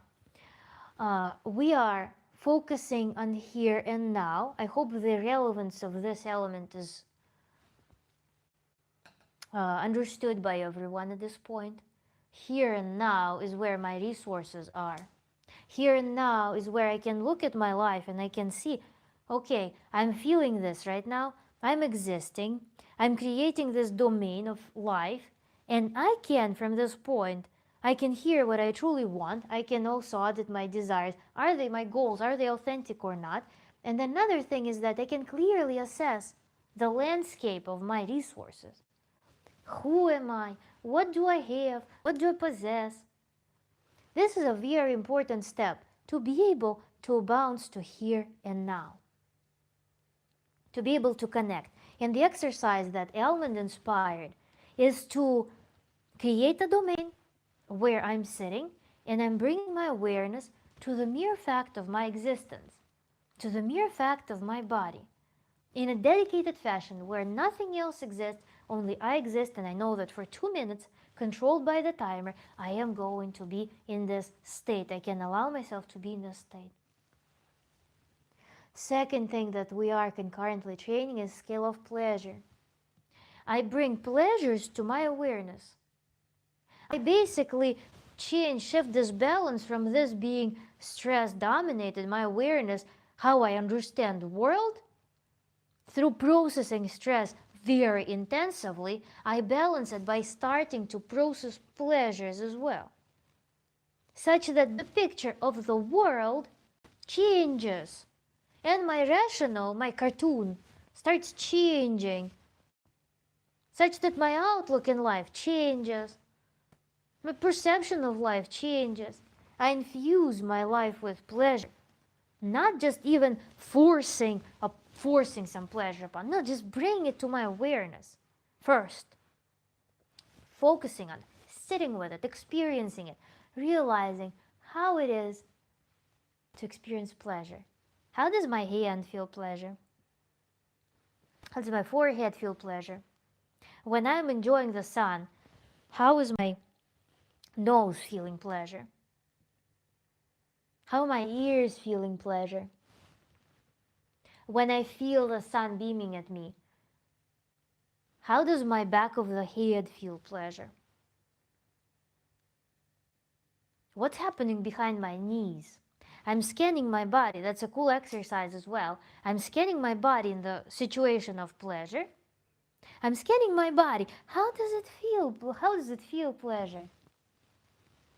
How is that experiencing it?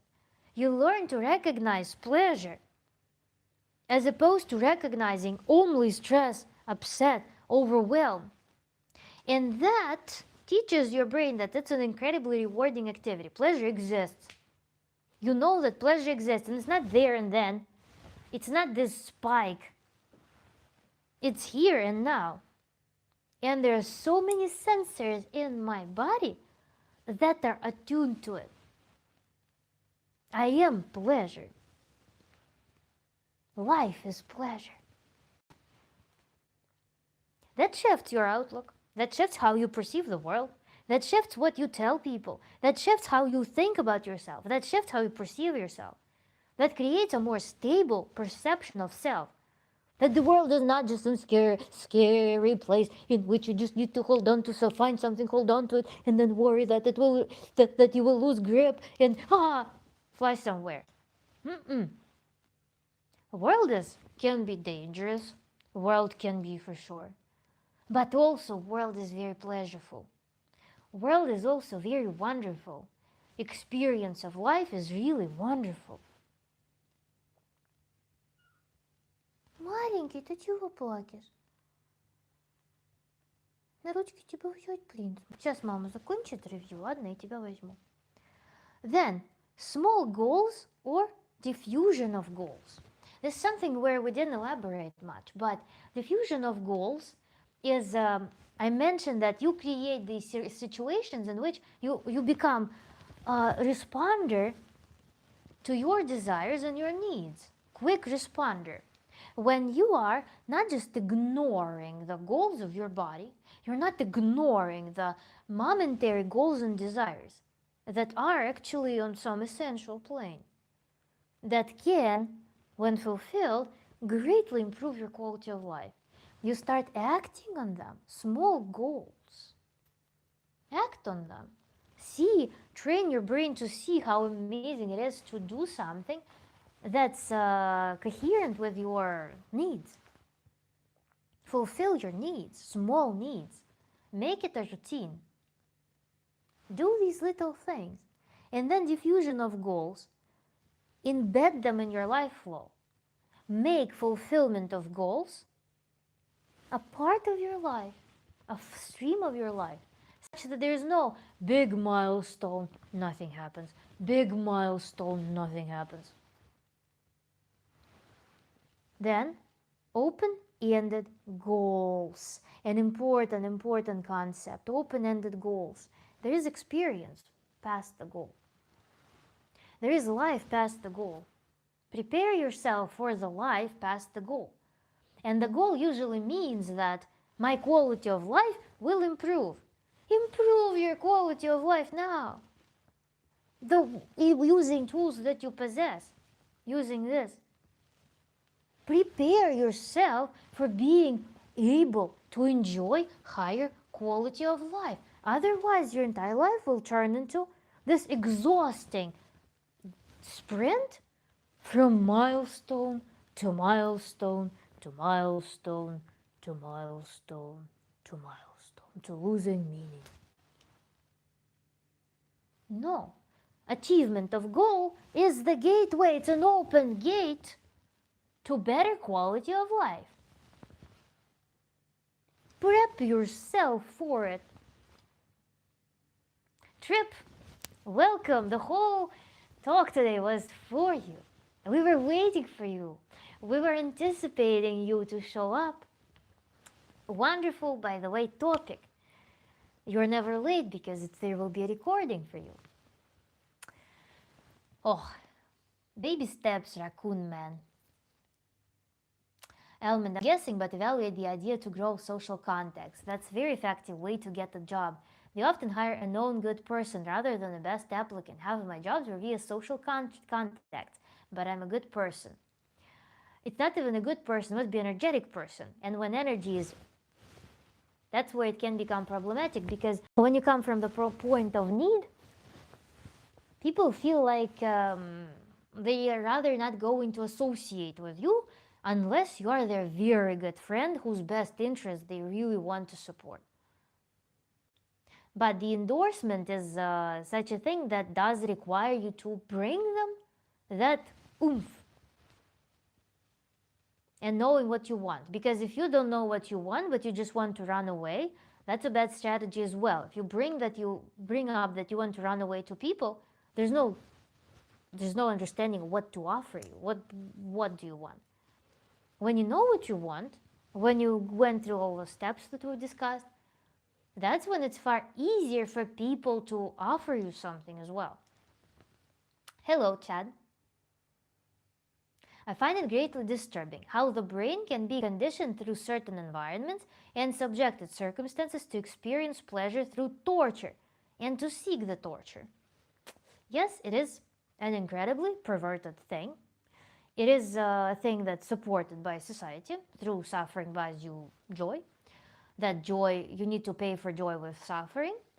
That's how this strategy became so successful. That's how people, also the notion of achievement, that we need to have achievement in mind, purpose in mind. I will fix him. He will stop drinking, or he will stop being abusive. I will fix him there and then. That's the classical example of that thing, where there is super reward that I have no relation to on my biochemical level whatsoever. That's the magic.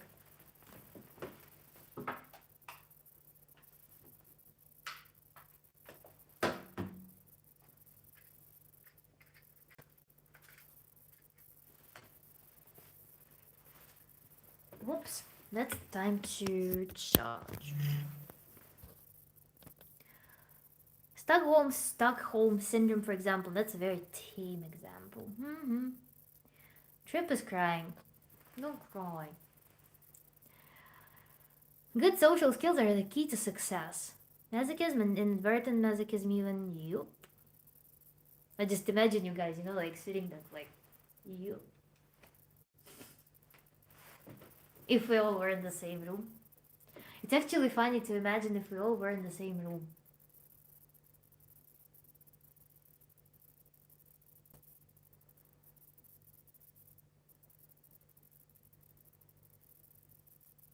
That would be quite a party.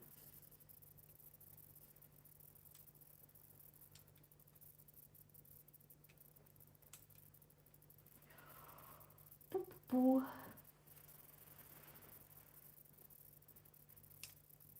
Let's actually redraw this diagram. Dang, you've been here a while, Paxton Bear. Yes, it's going wonderfully, thank you. Let's actually draw the good diagram for this thing. Instead of this diagram of living this mediocre low life and then having this in your imagination. How do we redraw this? If we approach this tantrically, what will we do? Марусечка моя, ты что, боже мой, маленький, что-то болит у собачки. Маленький, ты хочешь на ручки? Ручки, ты хочешь тебе взять ручки? Мальчик.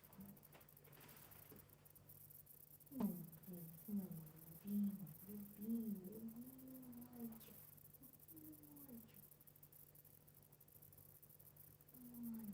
Любимый, пузико почесать. Пузико почесать, носик потом вкусен. Сейчас мама поработает и носик покусим.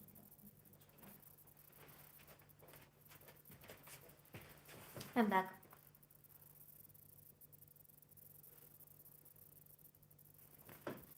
My idea doesn't contradict your theoretical part. All that works, I 100% agree. However, maybe applying via LinkedIn is not the optimal way. Getting into the golf club where your employers hanging is another.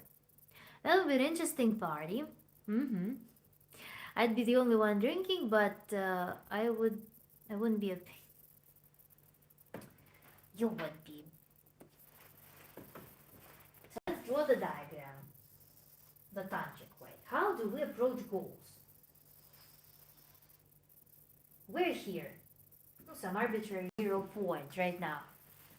So we're looking at our goal here.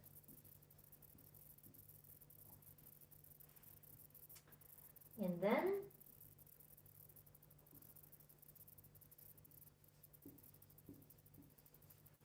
you walk. We're building a system in which we, for example, acknowledge that something is missing in life, something is not right. So we are beginning to increase our pleasure potential. Those peaks, we start increasing them. The net reward. We're infusing our life with goals, with little goals that we achieve and fulfill. And we overall build this pretty steady, perhaps a little bit ascending trend that stabilizes somewhere at a healthy level, and somewhere where we achieve this healthy level, after we have implemented all of these practices, we, for example, go from here, start introducing pleasure practices. Somewhere here, we will achieve our goal. We will be able to celebrate it. So we'll probably have this major achievement.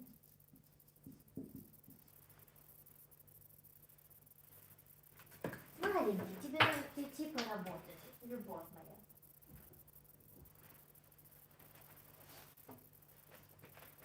My dog is a workaholic. He started crying that he needs to be brought to work. So here we are. Yes. Бусём.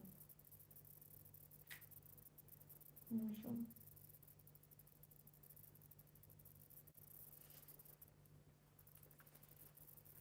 So here we are. Ты поработал. Ты поработал. Умница моя. Ты мой принц. Ты поработал. Очень hardworking пончик. Лавочка, извините-ка, yes. Ну, сиди аккуратненько. So this major event here, we'll be able to adequately celebrate it. And then, almost nothing will change. We will be at some healthy, good level for us.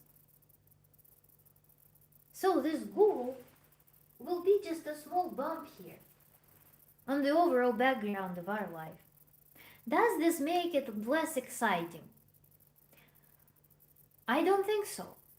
Because when, of course, it may seem that, because otherwise we're jumping into the paradigm of suffering buys joy. Like without suffering, achievements are worthless. Without suffering, joy is wrong to have. It's not. You're living in this background, overall pleasant background of this expansion. Your mind changes from this peak pursuits to expansive, pleasureful life, that you don't care. You don't care to have this peak. It loses its power over you.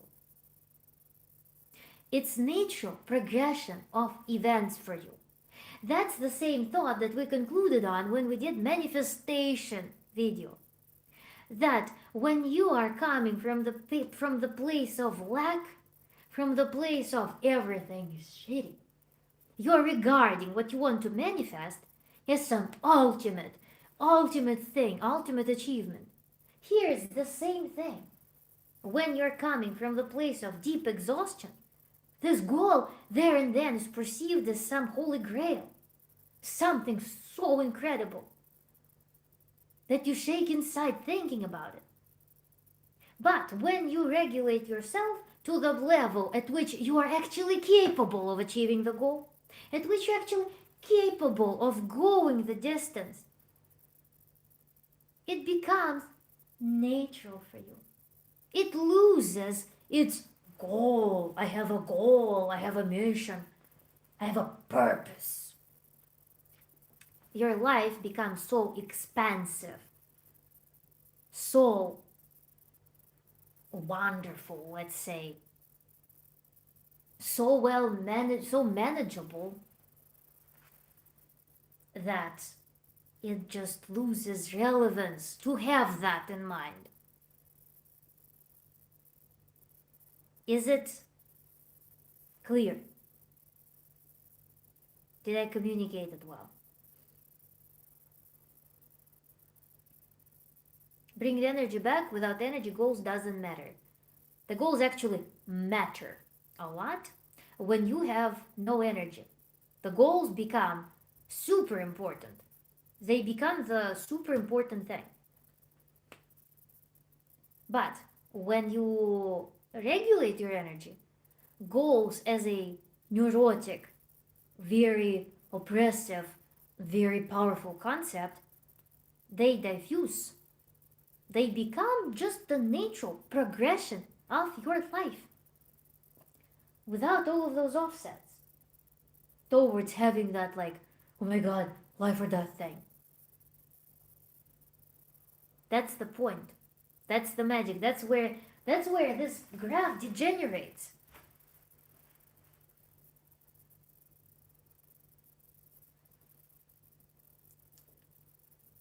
Well,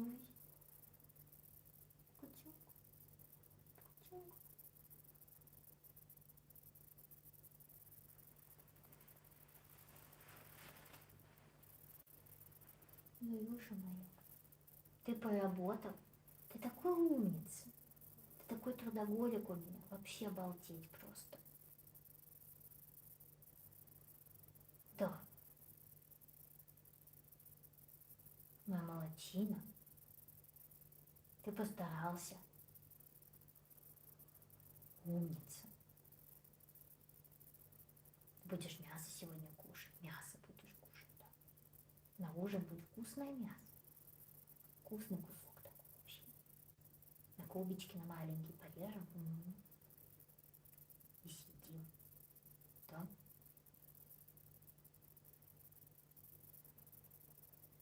Будешь такой? Будешь? Да. Молодчина. Поработал. Умница. И охранял квартиру, да, и охотился, и поработал. Какой же ты трудяга. Кивушка, thank you so much.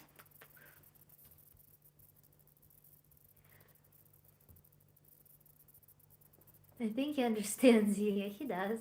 Poperino. He does understand. I mean, I'm talking his language. And exclusively the items that he cares about. I believe that if you surround yourself with people that are draining you, also start to drain others in a chain reaction, unless you have some limitless energy source like love.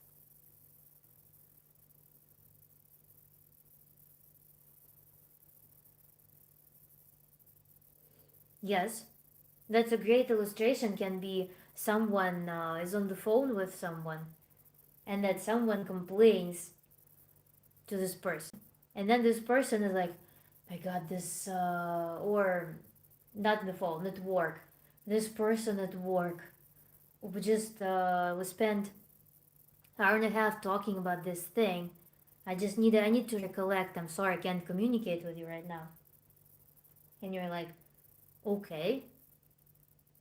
And then this person comes and they're like, yeah, I'm still a little bit not like all the way myself because the conversation was really difficult emotionally.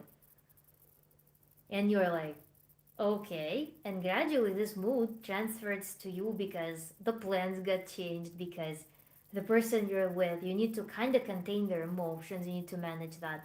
So yeah, it becomes this chain reaction, and you also will be, if some spontaneous communication comes your way, they're also going to be conveying something that will probably be not 100% positive. I feed all kinds of wildlife and animals. I have done it for 25 years, and I'm serious about it. I'm no longer into possessions and selfish desires. Raccoon man. Selfish desires, if you getting enjoyment from feeding animals, also quite selfish because you're clearly doing it for pleasure. If it wasn't pleasant for you, then it would be perhaps different, but you're doing it out of pleasure. Everything is selfish. Маленький, любимый, любимый, маленький, кинь в диванчик. Любимый. Ну, кто хочет сидеть? Ой, где попила ручку, кстати.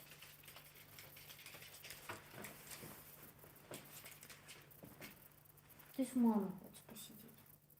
Ну, посиди здесь. Малыш, любимый мальчик. Are you a raccoon man now, though?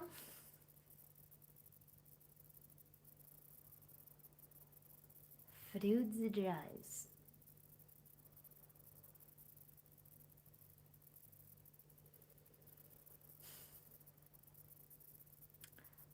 Oh, so you disagree that love between man and woman is a choice. Okay, I get it. What's your definition? What is love for life or love for this world? I don't know. It's a philosophical question. Bring me a task, and we will solve it. Otherwise, it can be 3, 5, 10 hour long conversation without any outcome or conclusion. Last spring, I started looking for land in New Hampshire, and I got the ball rolling and then fell off in the winter. Now it's prime time, and I need to stay focused and keep motivated. Okay, so that's your task basically for that, behind the topic. If it didn't feel good, I wouldn't want to do it, even if it's through perverted thing. When people don't know how to get pleasure directly, they would make this detour through suffering.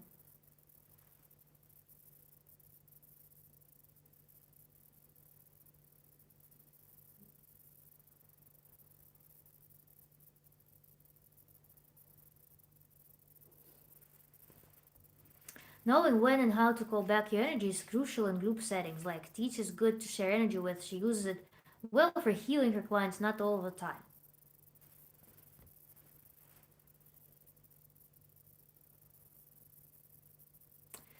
Yes, that's remember our tool of inhale the thoughts, inhale the conversations, inhale the energy, because inhalation is a very easy thing to visualize perhaps or perceive, like you're just letting go of things and you are not ignoring the thing.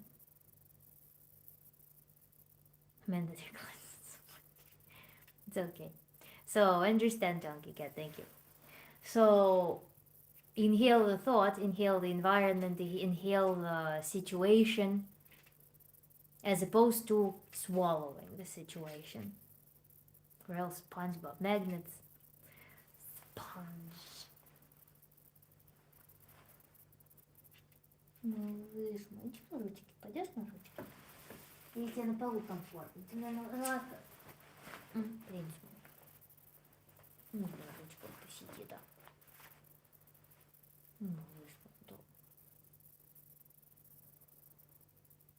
I'm surprised they have kept up with all these different conversations and at the same time continue with significant note taking. You are a pro. SpongeBob quadrilateral trousers. Don't you know? I need to wake up early tomorrow, so I will be signing off for tonight. Any objections, any questions, closing notes, comments before I do? Because I will take one substantial question. Ну что там такое? У тебя там колючка какая-то висит. Что ты писишь? Да. Ну не буду, не буду, не буду, не буду. Не кусайся, пожалуйста. Не кусайся, не кусайся. А. Прикос. Trip was in chat for a while. TG. Trip got the recap. I let the SpongeBob comment next to the star, yeah. Me too, 6:30. I have to get up at 4:10. No questions from Kivan. Questions from Menu 1.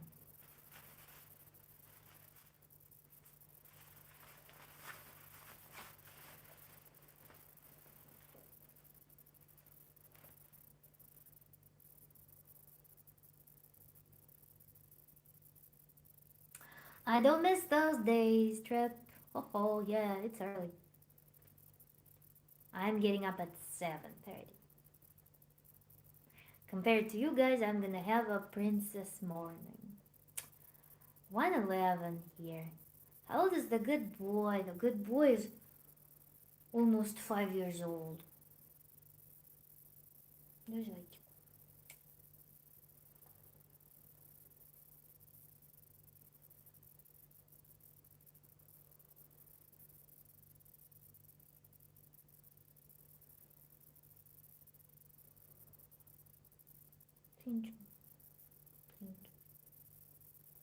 Well, it's a good time for flowers in the meantime. Yeah, while we're waiting for questions. Okay, if you can go in depth about the energy in the recap, do you mean like drive and motivation? We've got the question, guys. Yeah, how do we deal with people or things that get in the way of our goals? Walk around, just put up with it, maybe avoid them. No need to avoid them because avoiding will create extra potential. It will be equally draining because when you're avoiding something, knowing that the problem exists, you are going to live with it on the background. So it will be this quiet thing, you know, how like having a conflict, like dormant, unresolved conflict. You're going to have that thing, and it may be counterproductive in the end. So deal with people or things that get in the way of our goals. This is where we need to analyze what is that situation communicating to us? Why is this happening? Why is that my vulnerability that I am susceptible to the influences of these people? Why am I exhibiting sensitivity to that? And that's something to troubleshoot. Because on the way of our goals, remember, the whole notion of today's talk was on the way to our goals is the whole life. The whole life is on the way of your goals. The goal is not necessarily the only thing that occupies you. You have the whole life between you and a goal achieved, which means that everything that happens in between is as valid as going towards the goal or seeing the goal on your horizon. That is why we're working with these things. What are they about? What are they communicating? Why is there vulnerability in the system? Why am I totally desensitized to some drama around Ariana Grande and I could care less about what Ariana Grande is doing in her life in the media? But I'm all of a sudden incredibly drawn to the family drama of my neighbors. Or family drama inside of my family somewhere. How is that affecting me? What fundamental things are being affected by this interaction? Then how can I build a more functional system of dealing with that? Where am I showing susceptibility to that?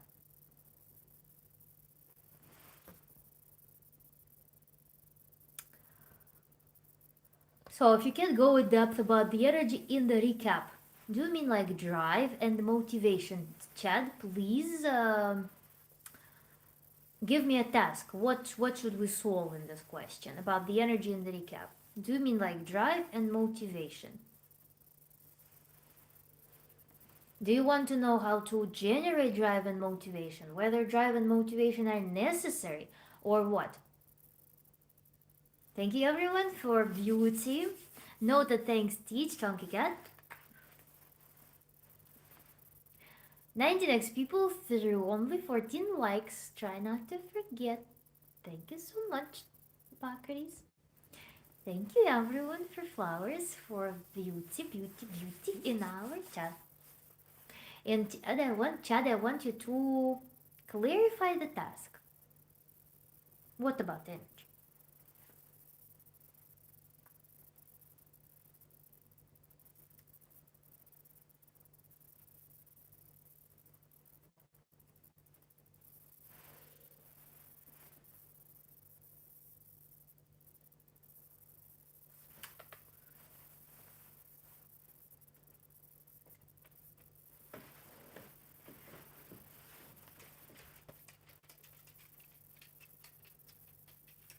Может, у тебя колючка где-то налипла?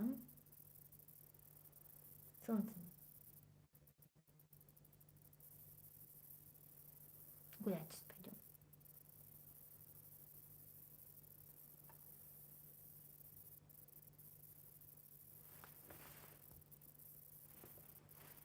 Namen, what's up?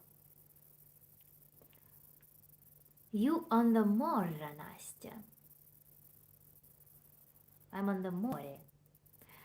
My problem is there's always tomorrow. I need to get out of that mindset and be more disciplined with multiple goals. What should I replay?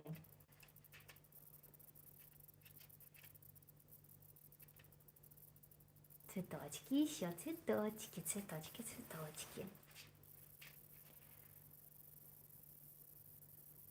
Tomorrow you on? Yes. Tomorrow I am likely on. I should be. So please, by the way, think of topics, guys.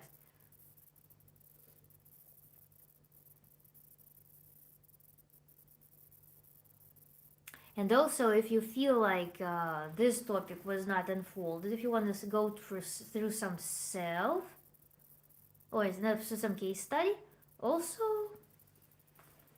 propose. I'll take into account.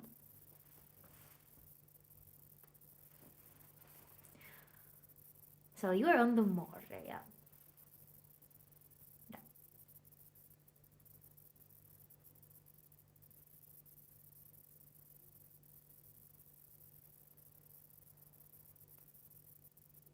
So Chad.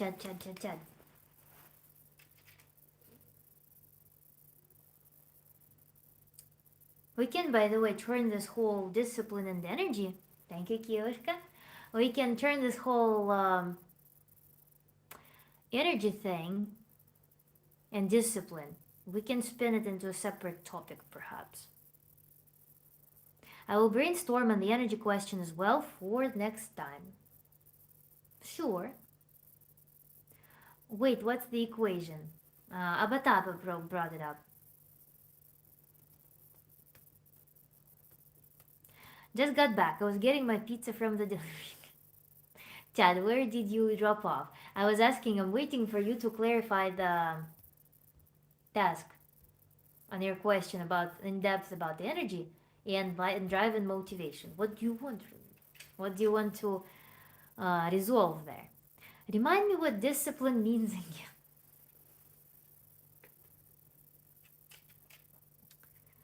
Discipline is pursuing delayed gratification over instant gratification. That's how it's formulated. Uber Facts Farsi. Hi. Going to keep the garden blooming. And you were talking about regaining the energy. I was talking about it, yes. I was talking about it in this. Of course, physical rest as well. But starting to exercise your reward system through little things, through senses, waking up, and that's what we do on the workshops. when we perform practices,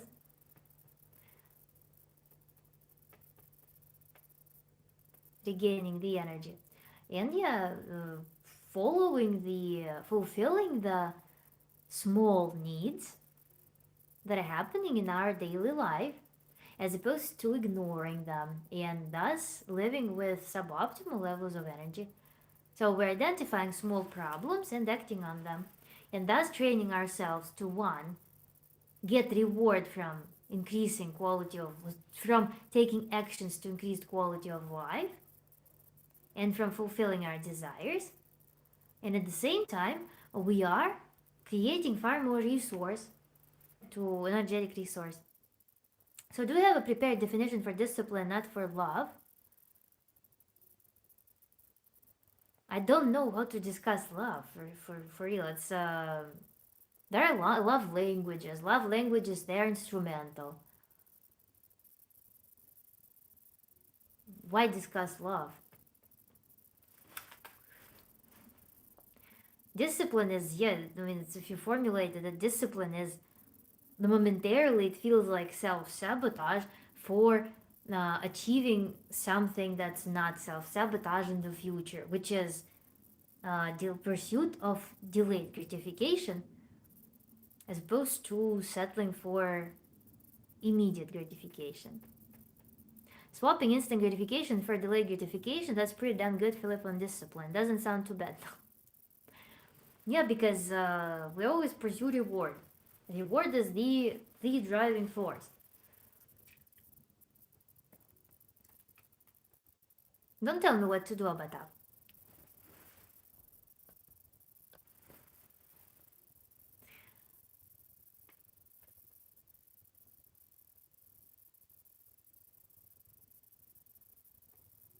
Throwing commands here. Thank you for цветочки.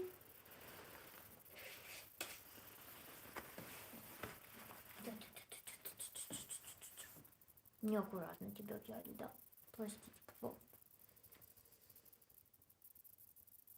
I saw discipline in dictionary once. It sounded awful. Wait.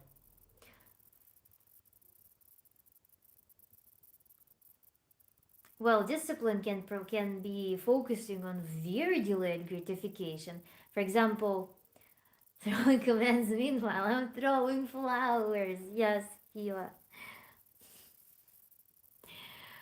Discipline can be also pursuing gratification like 20 years from now, from, for example, learning some master skill in something. And you are in this music school, pew, pew, pew on the violin, pew, pew, pew. And your teacher is like, it's strong, it's strong, it's strong. And for you, 20 years from now, to be able to have a concert somewhere in a huge audience and enjoying your mastery, being able to fluidly implement the melody, being able to have this supreme communication skill through music, through your skill, that will be fully conveying the message that you want in as undisrupted fashion as possible. That is a supremely delayed gratification. But that's kind of distributed through smaller gratifications when you get something right, you get something right. But then there is to work for 20 years on that. That is the discipline squared. Abatapa, throwing money at me. Thank you so much, Abatapa. Fee for stream hijacking. You're not hijacking anything. We're all co-creators of this experience. Hello, ma'am. Call me Ish. Hello. Now back to flowers.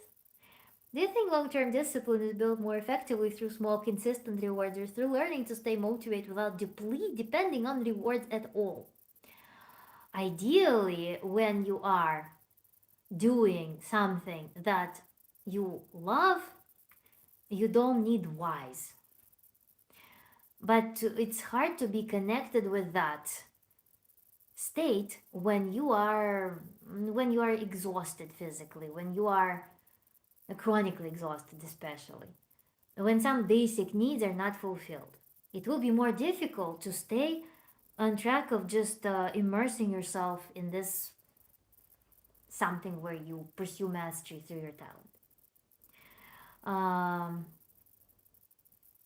so, in idealistic, it's the peak mastery when you only do something for the sake of doing something, when you create the environment that allows you to do it, when you created structure, when you created some business structure or some management or some administrative structure which allows you to immerse in your mastery in this way. But to get to that point, I think, takes some work. Sometimes, again, we're working against our biological exhaustion. Sometimes we work against some spontaneous events that may be of balancing us, putting us in the state of survival or meaning crisis when environment, for example, communicates to you that what you love is absolutely pointless. In those moments, when you're exposed to them enough, they can kind of tweak your perception of that being your thing, can rid you of energy, can unplug the energy source from that thing, and it will become more difficult. So that's when discipline is needed. That's when you need to take yourself and be like, no, do it. So that's how I view it. There's always discipline is almost always needed. Also, another thing is that projects that we work on, sometimes the art piece is not coming out to be as we envisioned it. Sometimes we realize that the skill is lacking. It gives us a lot of suffering that pushes us to work more. Of course, there are a lot of components that are required to build mastery. Discipline is a very good skill to have. Oh, actually, Kiva, in that row with purple, with lavender, purple heart, hibiscus, and heart, the yellow straps they glow on the background of all those purples and pinks. It's so pretty. So the discipline replaces lack of interest or fatigue. Yeah, some perturbations on this process, I think. And also, well, mastery that enters the real world, just like relationships, runs into the conundrum of harvesting resources and how much resource we have. We also have limited amount of time, and we need to be able to harvest resources for survival. Combining your genuine pursuit of mastery and enjoyment of your art with other demands of life, that's where also discipline is found. So, like hijacking the habit forming part of the brain. And dopamine reward, nice one. Nice one. Hippocrates, it doesn't replace lack of interest. What's the point of doing anything without interest? But yes, downtime does happen. Discipline help to filter out noise, waste, and etc. I'm not interested in going to work, but you're interested in getting a paycheck. Спасибо большое, madam. Appreciate your compliment. My parent was in the garden. They're all very pretty, Kiva. So that one was striking because it was literally shining light. I draw a circle. Discipline leads to stress. Stress leads to addiction. Addiction leads to burnout. Burnout leads to boredom. Boredom leads to discipline. Discipline leads to stress. Or stress leads to necessity of discipline as well. I'm not disciplined. However, deep interest looks like discipline. Do we need another stream on that, guys? Because I really need to go. And we can get set up for a huge conversation on that.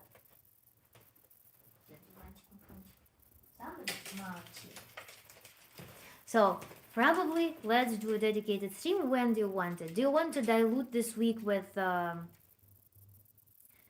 you want to dedicate it, not discipline? Okay. Do you want to discuss these matters tomorrow? Or what are we talking about tomorrow?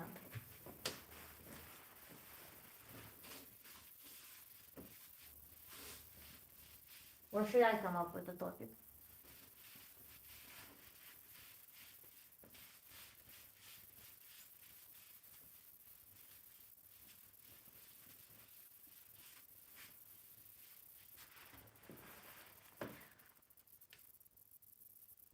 Yes, definitely do a class on discipline. I'll discipline you into the class of discipline. So, we're doing discipline.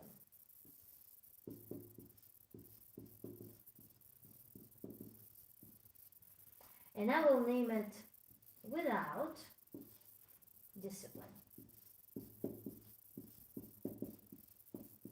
This will be our intriguing topic for tomorrow. Discipline without discipline, because that's for me how it felt after Tantra. This is the concept that became the statement that became my part of my vocabulary and understanding of things. Discipline without discipline. And we're going to uncover what it means. Not discipline, please, boring. I like this topic. I missed a lot of it. I'll have to replay the beginning after this. I'm okay with either topic. I'm just the magistrantka. Not just the magistrantka.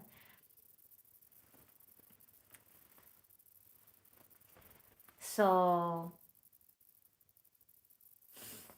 Abatapa is bored.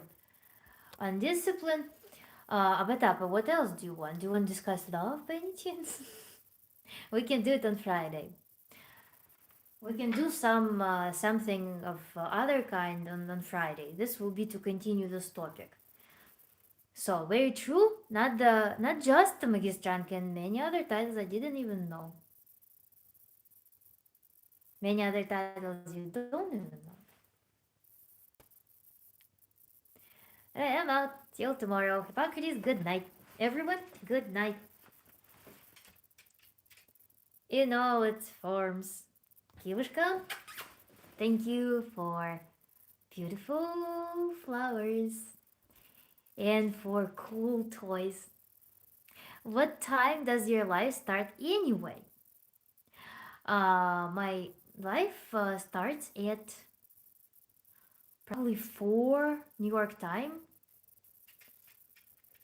And 9, 10 probably. I don't know which time zone I'm in.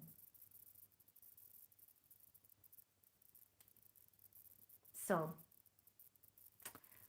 yeah, good night everyone, guys, and I'll see you tomorrow. Trip, I can drop the comment below. If you comment that, I will reply. Okay? Thank you. On Friday practice,